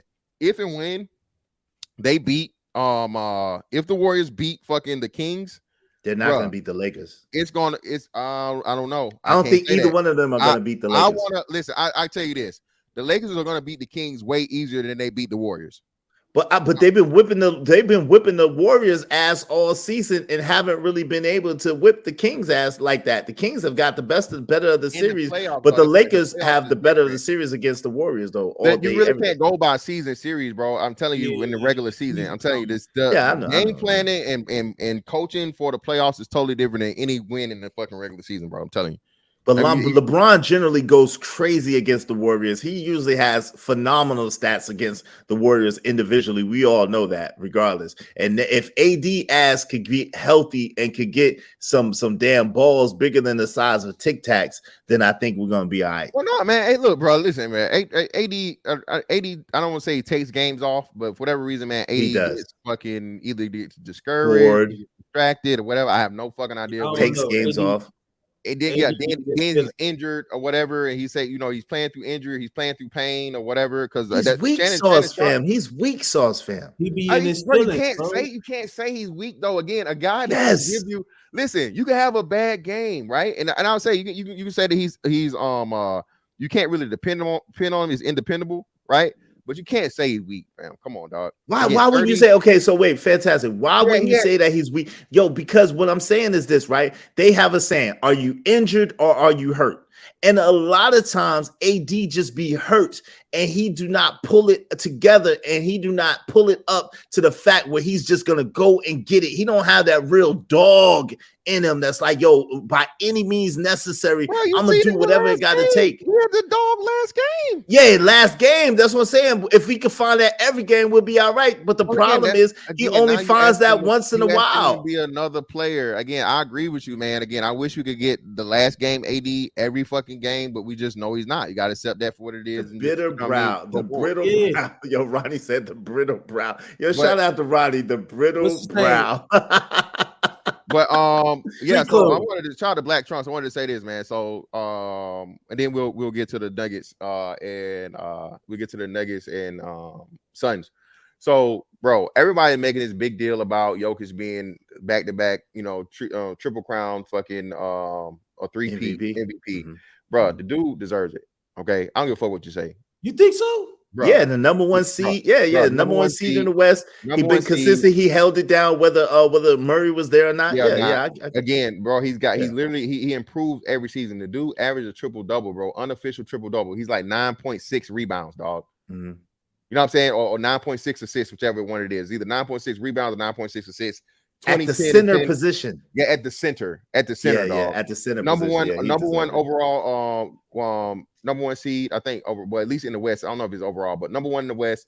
Again, dog. And just to see his impact on the game, what he's able to do, bro, there's no doubt about it. Just like Larry Bird and people trying to make it racial. No, bro, Jokic is that motherfucker, dog. Jokic is just that good. But I ain't gonna lie, Mr. Speaker on it said it. I would like to see Joel Embiid get one. Joel Embiid could deserve this one. He deserved. Joel Embiid is a good argument for MVP. He deserved it last year. He deserved it last year, so he should get it this year. Well, not this year. Not again. I'm gonna say it again, bro.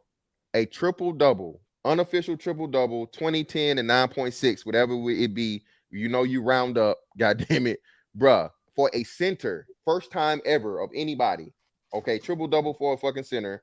Number one. Let me see. Let me look at the season. See who got the number one seasons. And shoot, what about Jason Tatum? His year was like that. Not in comparison to them two. It's not even close compared to those two. It's not even close. I think that even though you're right, fantastic, and Jokic definitely earned it. I think because last year overall shit, they had the fourth best record in the league. Yeah, I think last year because Joel Embiid should have got it, I think they should give it to Joel Embiid. Yeah, Embiid, he earned it last year. I think they should give it to Joel Embiid. Not for last year, it's this year. But they should have gave it. They should have gave it to him last year. And they didn't. They robbed Joel Embiid last year, so they should give it to him this year because he stayed healthy and it's close. It's close. We can't front and act like Joel Embiid and Jokic are not close. I think Joel Embiid averaged like 30 points this season, right, or close to it. Yeah, he was the lead. 33.1. He's he got the scoring title for the year. Oh yeah. See, and so and then how many rebounds did he average this year? Let me see. Joel Embiid. This season, Embiid averaged. Let me get this shot away. 33 and 10. 10, and then how many? And then like 5 assists or 4 assists or something like that. Yeah, 4 assists, 4.2. Yeah, I figured. And 1.7 blocks. Yeah. So I could see, so with that stat line, right? You could fairly give it to either one of them. Yes, the advantage would go to Jokic because they have the number 1 seed, and I think Philly's like number 4. And yes, but Philly did sweep. Not that was hard, but Philly did sweep, and then the Nuggets. And I know it's all regular season and not postseason, but I just really think that they should give it overall to Joel Embiid. Now, this is another thing, right? Just to add on to that, think about this. LeBron James should have had MVPs like 7 seasons in a row, right? And LeBron James has got beat at least 3 of those 7 seasons that he should have got it. So there's no way that they could give Jokic MVP 3 years in a row and they didn't give it to LeBron all them years in a row. So it's political too. So they might not be able to give it to him. Bullshit. Again, listen, bro. Listen. Okay, now Jokic averaged more assists, all right, but he had 24.5 points per game. He had 11.8 rebounds, and he had 9.8 assists, bro. And that's top 5 in assists. Yeah, bro. Come on, that's what I'm saying. All right. So again, bro, listen, I'm voting B. I understand. Not that my vote counts, but bro, you can't. That's unheard of at the center position. And then shout out to Trunks, man. I guess Trunks is a Jokic, Jokic enthusiast. I don't know, but he's true. Jokic isn't just one of the best passing centers. He's one of the best passers of all time, bro. Yeah, right? He's not the best. LeBron is a better passer than him, but Jokic is nice with the passing. He should be. But Jokic is nice with the passing. I give you that. And just to see, again, impact on the game or whatever. Embiid is great. Embiid is whatever. Defensively clear. He's clearly fucking way better than Jokic is. Yes. But what I'm saying, impact on the game though, consistently or whatever. I don't know. Both of them have a strong impact on the game though. You got to admit that. Bro. I don't know. If you take Embiid, listen, if you take Embiid off the Sixers, they are ass cheeks. If you take Jokic off the Denver Nuggets, they could still make it. So that's another thing that you have to remember. If you take Embiid off the Sixers, they are not even going to make the playoffs. If you take Jokic off the Nuggets, they'll still make the playoffs. They'll be like an 8 seed, but they'll make the playoffs for sure. No, they wouldn't. Yes, they would. With Murray, they would. With Murray, with Porter Jr. and with Aaron Gordon, yeah, they'll make it. You can't start it from this year. You have to start it from. And you got to remember they got KCP too, fam. Come on, man. But KCP is a role player, bro. KCP is like a 5th option, bro. Listen, what I'm saying. So, this is what I'm saying, right? You couldn't do it from just now because you remember Jamal Murray was injured for the past 2 seasons, bro. Jokic got these MVP seasons without Jamal Murray. Yeah. Jamal Murray came back, and again, he did even more. Okay, the dude averaged a triple-double with Jamal Murray. That's what I don't think people are considering. So of course your points are going to go down. You can't blame him for he don't have 33 points. Well, you're not supposed to. You have Jamal Murray come in, you work him back into the system, and you reduce your fucking points. Fantastic. Can the black man that earned it last year get it this year, please? Can we give it to the black man? Can we please give it to the black man that earned it? I feel you, and I would. The argument for last year, I can understand it, brother. But I'm a person of the present and the now, dog. Joel Embiid does not deserve the fucking MVP over Jokic, not this year. But you don't think it's close? You don't think it's close with what Joel Embiid has done, and the fact that Harden has been inconsistent, the fact that a lot of times you can't even count on Tobias Harris at all, and they still managed to go and they still managed to get there. You don't know. Well, let me look at this too. Let me see how many games. And the East has been hard, fam. The East has been beastly lately. You know what I'm saying? Think about it. Man, I don't know, man. I think Joker could win it for this year. And hold on, and wait, and Jokic played more games than Embiid did. Embiid played 66 games. Jokic played 69 games. It's unfortunate that Embiid does usually have some time he got to sit down for injury. So again, man, like I said, he led the league in scoring the last 2 years back to back. Okay, cool, I got you. Granted. What I'm saying to you bro, again, scoring is a part of it. Scoring is important, but overall impact of the game, bro, and to see what Denver's doing, and he's getting what's name? He's literally getting better. He's like, how can this dude get any better? And then he goes to average a fucking unofficial triple-double. I mean, damn, bro. Yeah, exactly, bro. Nah.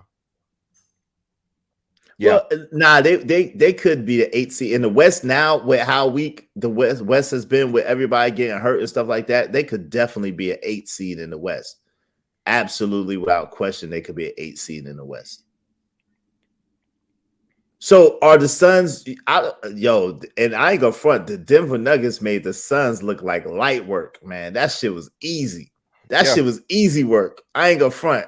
Well, like I said, man, the thing with getting rid of KD. Right, or getting what you get was what you gave up, bro. Again, they're gonna have a hard time, bro. And they were trying to get rid of him, and I don't know why they kept him. They should have let fucking DeAndre Ayton. They should let him go. They should have let Ayton go and got something else or whatever. Because, bro, Jokic is embarrassing him, dog.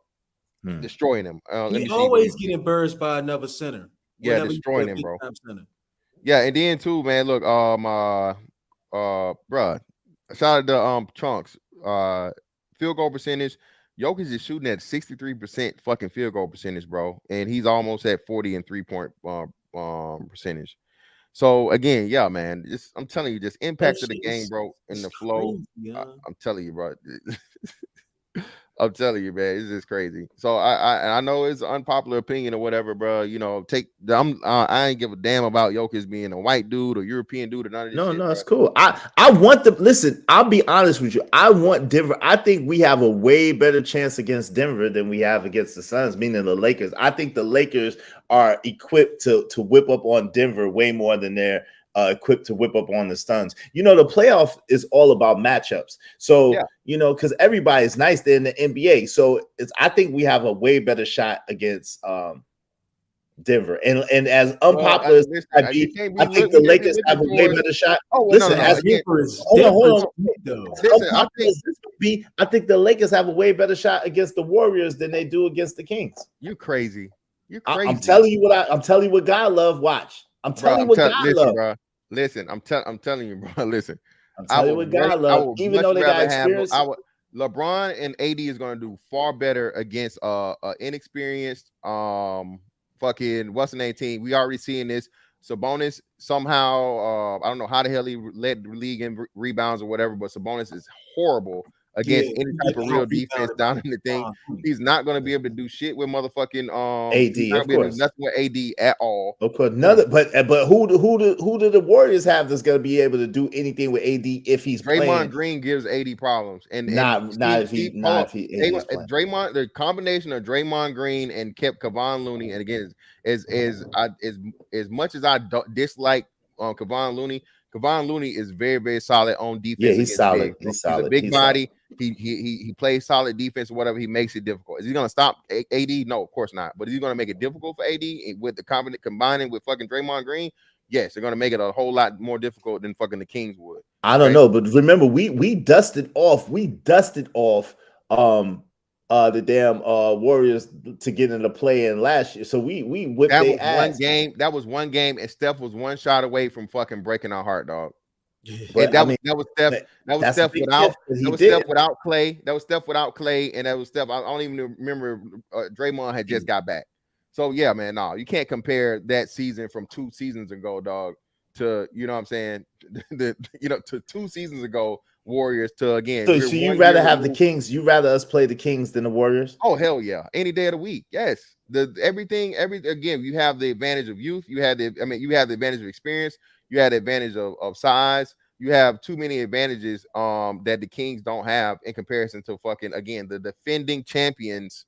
But they were defending champions with Mike Brown on their side. I think that Mike Brown knows LeBron very, very well. He knows his tendencies very well. Again, he can know his tendencies all day, but that's not gonna. He's not I gonna. don't think they had I don't think they had a bodies. They're not. Who doesn't? Sacramento. They do with Alex Lynn and then I'm talking about the perimeter, like Harrison Barnes. Yeah, perimeter. Yeah. I'm talking about do much against no. Hey, but we're gonna have trouble. They're having problems to say Andrew Wiggins was getting off in game 1, and the difficulties that Andrew Wiggins is giving them, LeBron's gonna give them way more. I know, but we're gonna have trouble. But we're gonna have trouble with Herter. We're gonna have trouble with Malik Monk. And we're gonna have trouble with my man all day. De'Aaron Fox. Like listen, I'm telling you, where the Warriors messed up the last time was the Warriors tried to contain stop De'Aaron Fox. And they let everybody else get off. And everybody else beat them.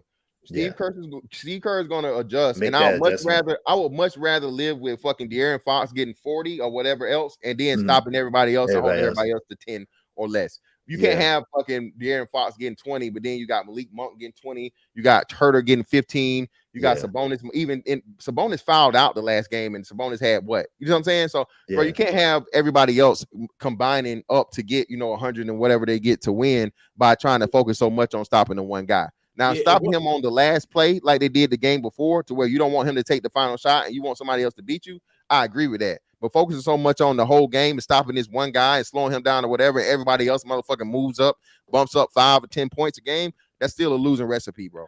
I just think, and I know a lot of people would disagree with me. I just think that the Kings offer more matchup problems for the Lakers than the Warriors do. I really see that. I see the Kings being more of a problem for us than the Warriors are. I don't see it, bro.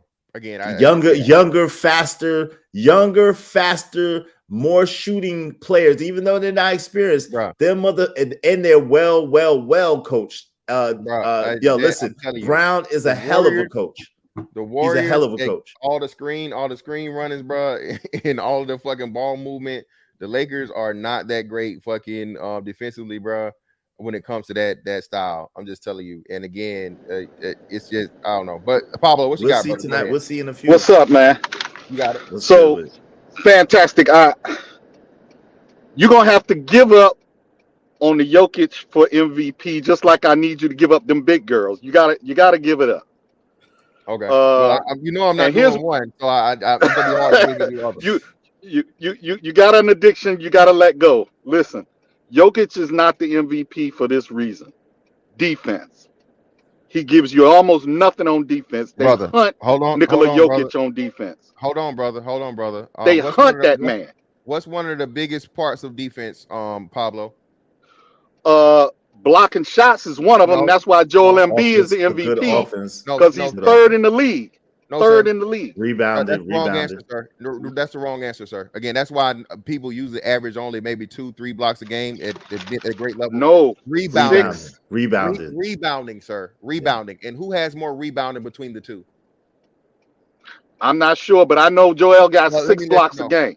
Let me. He don't average 6 blocks a game, bro. He only average. Yes, he does. He did this year. This year he did. No, the hell he didn't. I just looked at it. But a good offense and good rebounding does beat out defense any day. Yeah, bro. Again, I just hold on. Let me see. Make sure I'm not smoking dope over here. Make sure my eyes are not deceiving me, brother. Hey, yo, shout out to Merlin Malcolm. He did say with Lakers' current defense, nobody beating them. Yo, I hope that's the case, man. I hope that's the case. We don't have the greatest perimeter defense though, and both of those are really good 3-point shooting teams. So. Yeah, Pablo, what are you talking about, Pablo, man? Get off the weed like Stephen A. Smith, bro. Joel Embiid had 1.7 blocks a game, bro. He didn't even lead the league in blocks. Who? And he only played 66 games. Yeah, Jaren Jackson Jr. averaged more blocks than Embiid. That's what I'm talking about. So that's what I'm talking about. But wasn't Embiid third in the league this year in blocks? Either way, that's what I'm trying to tell you. So blocks is not even that important, bro, because blocks is a very, very low stat. That's what I'm trying to tell you. Rebounding is far more important in defense than blocks are. So when you try to people try to say that Jokic doesn't play defense, that's ridiculous. Again, when he has more rebounds than Joel Embiid. Well, how do you think Golden State put their behinds out last year? They put him in a pick and roll.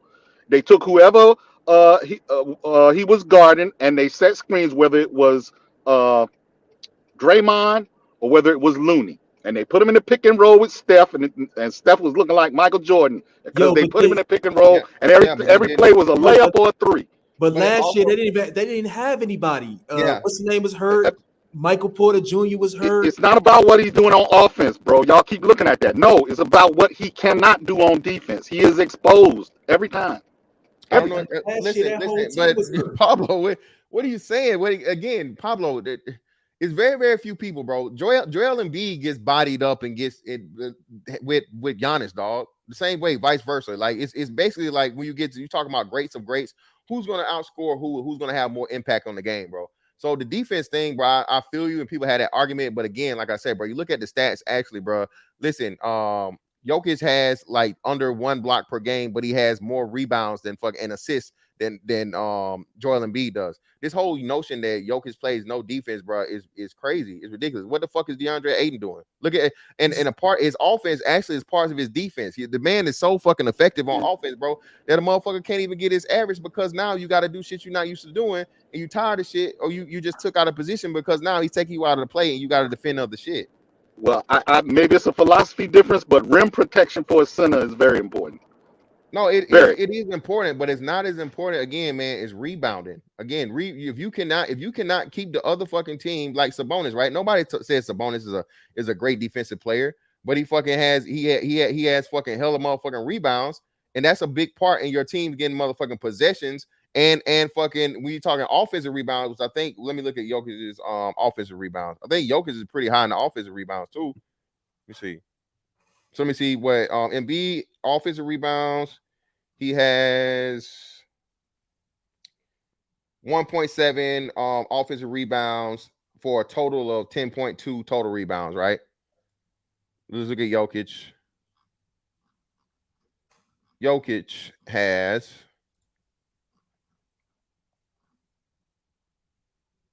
2.4 offensive rebounds for a total of 11.8 rebounds. So he almost has him by at least That's 1.5 one rebounds rebound. more.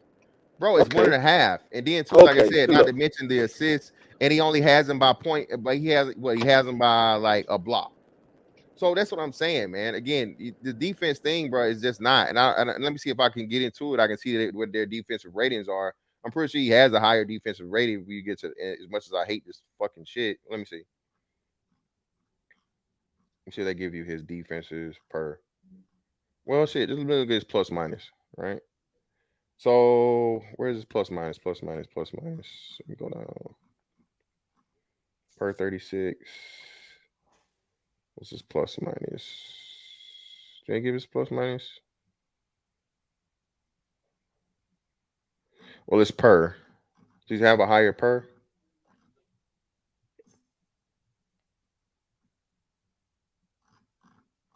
Let's see. God damn it, close. There we go. 1 second. Why the fuck is it not showing me his per? That's crazy, Mo. Julius Randle and Josh Hart out here balling. Yeah, so let me see. Defensive rating is 110. Let's see what Embiid's defensive rating is. Yeah, the GOAT. You're right. I said the same thing, fam.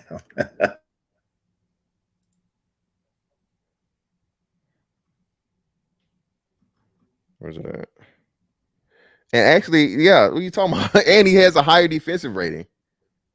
So and Jokic has a higher defensive rating than Embiid does. Wow, that's crazy. So that's Really? what I'm telling you, man. Like I say, you really get down into it, bro. It sounds good. Everybody loves to say this shit about Jokic, but you know basketball, bro. The dude plays defense, bro. He does play defense. Again, like blocking shots or whatever, that's a part of it. But then too, all the other things he brings to the game, bro, is definitely fucking what's name. So, Let right, Joel man. Embiid just let go Joel Embiid just get one. Let him get one real quick. And Jokic could get another but this one. is the best year for him to get it. And you know what? I think he actually might get it because everybody's making a big deal of it and they trying to turn it into a racial thing or so on and so forth, which I don't know what the hell that has to do with anything. Nah, that's not racial. Well, that's what people try to do. They turn into a racial thing, you know. Oh, he's the best player ever. No one says the dude's the best player ever, bro. Okay, no one's even gonna say he's the best center ever. He just strung up one of three of the best 3 seasons of any NBA basketball player has ever played. You can't deny that. Again, I don't know about that. I think LeBron has had more seasons of greatness than Jokic has. I think back to back, but they just wasn't giving him back to back MVPs like that. They want to make it fair. Jordan never got 3 MVPs in a row, bro. Right. Yeah, I think David Robinson stole one, right? Yeah. Yeah. And Charles Barkley, right? Yeah. Yep. So yeah, I don't know. I'm that's yeah, and like I say, it's just so many things, man. That's what I'm saying. And I was gonna say this to close it out. This would right here, if he gets the 3-peat or the MVP season, this would be one of the greatest individual NBA seasons by a player ever. From what I'm seeing last night, I know it's only one game, but there's no way that the Suns are gonna overcome what I saw last night. Yeah, they made them look bad. They made them look really bad. I don't think he's going to be able to out scheme that. They're going to have a bad game, a horrible game by Jokic or Murray, right? And someone's gonna have to get hurt. Yeah, and you're gonna have to have a spectacular game into where Devin Booker's gonna have to do one of those 40-point nights, or KD's gonna have to do the 40-point night, or so on and so forth to make up for it. Again, bro, I already told y'all. I said this a long time ago. Y'all know how I feel about Chris Paul. Any team with Chris Paul on is never gonna win a championship, bro. Sorry, that's crazy. Hey yo, but look, like they said on The Longest Yard, man, he's fast. He's so fast. He made people look not fast though. They were so good. They made the Suns look not good at all. Like my man, the GOAT said, it made them look like they was in junior varsity. It was like varsity versus JV scrimmage. Like, yeah, it was bad. A team that has KD, Devin Booker, Chris Paul, and DeAndre Ayton on it had no business looking like that. That's a fact. But you know what? They're a high shooting team. Like everybody on that team shoots a great percentage from three. Michael Porter Jr., all of them dudes, they shoot ball from three. They shoot. Bro, I watched the game last night, bro, and fucking Jamal Murray came 3 straight threes, bro. He could not miss. And he always been that. And running off this pick and roll, bro, running off the screen and roll. They did not know what to do. He could do whatever he wanted to do. Go to the rim, stop for the motherfucking floaty. If they had Mikal Bridges still, they wouldn't be having these type of problems. But they gave up a lot when they gave up Bridges. And then Crowder too, losing Crowder too hurt them too. Exactly. You gave a lot to get KD, man. All defenders, and it's like, man, I don't know what they're going to do about that because they all can get hot at any moment. Even Aaron Gordon can shoot service. Oh, and not even Aaron Gordon was bullying. Aaron Gordon was looking like a light-skinned LeBron last night, bro. Yeah, he got it in him. He got it in him. Nothing they could do, bro. And it's like they all get beautifully set up. Like Jokic is more Chris Paul to that team than Chris Paul is to the Suns. And let me say this too before I'm gonna get up out of here, man. I appreciate you guys for coming through, man. And we're gonna do this. We're gonna start trying to do this on Sunday, man. And look out for. Make sure you guys go sub to Hoop Jargon, man. Look out for him on the on his podcast and him talking about hooping and all this other stuff. Let me say this, man. Dame Lillard has never been the best point guard in the league. Dame Lillard has never been better than number 3 point guards in the league. And to be honest with you now, with what I'm seeing from fucking Jamal Murray, Dame Lillard probably really truly was never better than number 4 over the last I don't know how many years, bro. Because Jamal Murray is only 2 names. Well, shout out to De'Aaron Fox. De'Aaron Fox he having his coming out season or whatever. He's been doing real good this year. So shout out to him. But even still, bro, I got Jamal Murray better than like anybody not named Steph Curry. With seeing what Jamal Murray was doing and then having that 2-year layoff, what we saw of him at full strength in the bubble, and then to see what he's doing in these playoffs and that game, the game last night, bro. Jamal Murray's a problem, dog. Oh yeah, he's been a problem. I mean, and it's some dudes that saw some teams that didn't make it. Like I throw Tyrese Halliburton up there. Oh yeah, he's nice too. He's nice, but he's young in the game, but he's nice. There's a lot of nice point guards though. Even Trae Young is a nice point guard for real. Y'all gotta give it to Trae. Trae is nice. He's undersized, and like I said, he's a tucker, man. He's a tucker. He's undersized, and when the pressure, the Celtics showed you, bro. If you put that clamp down on him and you make it too difficult, bro, he's gonna give out. He's just not strong enough, dog. He's just not strong enough, and he's too small and undersized for him to be a number 1 option. That's just not going to work in the current NBA, bro. Well, Javante Murray was supposed to be a good help, but he got hurt. Fantastic. Thank you a lot for having me up here, man. I appreciate you always. It's all right, bro. No problem. Yeah, for sure, man. Thank you. Yeah, for sure, I appreciate y'all for coming through, man. Yes, sir. Okay. So who got their money on the y'all talking about Kings finishing the series, man? What's going on, man? I got my money on motherfucking Golden State, baby. I'm hoping the Kings. I'm not gonna bet on it, but I'm hoping the Kings do win. Even though I think that I like to see the Warriors versus the Lakers better. I want to see for one. That's out of everything. Is if anything, bro, and the Lakers make it all the way again. I'm hoping that we go all the way and we get it, bro. To beat the Warriors, the defending champion Warriors, would have a whole lot better motherfucking look on the resume than beating the Kings. Yeah, I'm just saying. 20-year LeBron, you beat the fucking Warriors. You get in, you beat the Warriors. you beat the Nuggets or the Suns, and then you beat whoever's coming out of the East, bro. Yeah. Hey, I gotta get. I just hope it's not the Heat again. I hope it's not the Heat again, because if it's the Heat again, then they'll be like, "Oh, well, yeah, y'all was supposed to win." I don't want it to be the Heat again. Like, I'd rather be the Celtics or something like that. Like, the Lakers versus the Celtics that'll be classic. For number 18, that'd be classic. For number 18, Lakers and Celtics. And like I said, I right now I definitely have the Celtics coming out of the East. As good as Jimmy is, I don't see Jimmy being able to overcome the Celtics. They're definitely going to beat the Knicks, but I don't see them overcoming the Celtics, man. And the only reason I'm saying it all looks like, unfortunately, Joel Embiid is out for pretty much, if not the whole series, at least 2 to 3 of the first games of the series, bro. And I don't think they're going to be able to overcome that. I want to see if Harden can do what goddamn Russell Westbrook was doing with them Clippers. No, he can't. Because, bro, Tyrese Maxey is better than James Harden. This is true. Yeah. Hey, listen, but the Conqueror talking about Golden State is winning the championship. Yo, bro, stop it, bro. The Golden State Warriors would be lucky if they beat the Kings tonight, and that's really the truth. And that's the truth.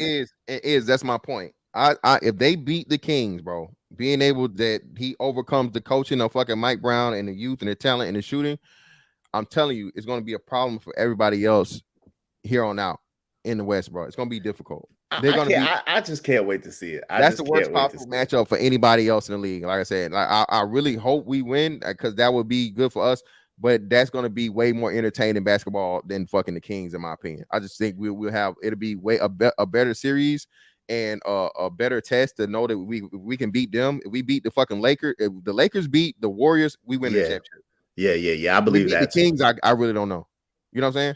But I think we have a clear advantage over the Nuggets, as strange as that might sound, being that that was number one. So? We have a clear advantage over the Nuggets. So I'm not. Man. The Lakers have a clear advantage over the Warriors. But I like us against the Nuggets when it comes to matchup. I like us against the Nuggets when it comes to experience and LeBron just getting to that point. What's up with you, bro? JC, you there? He ain't saying that. But yeah, man, we got to close this thing out anyway, bro. Hey, appreciate y'all for pulling up on me, bro. That's that on there. I'm going to catch y'all on the next one. Holla. All right, peace.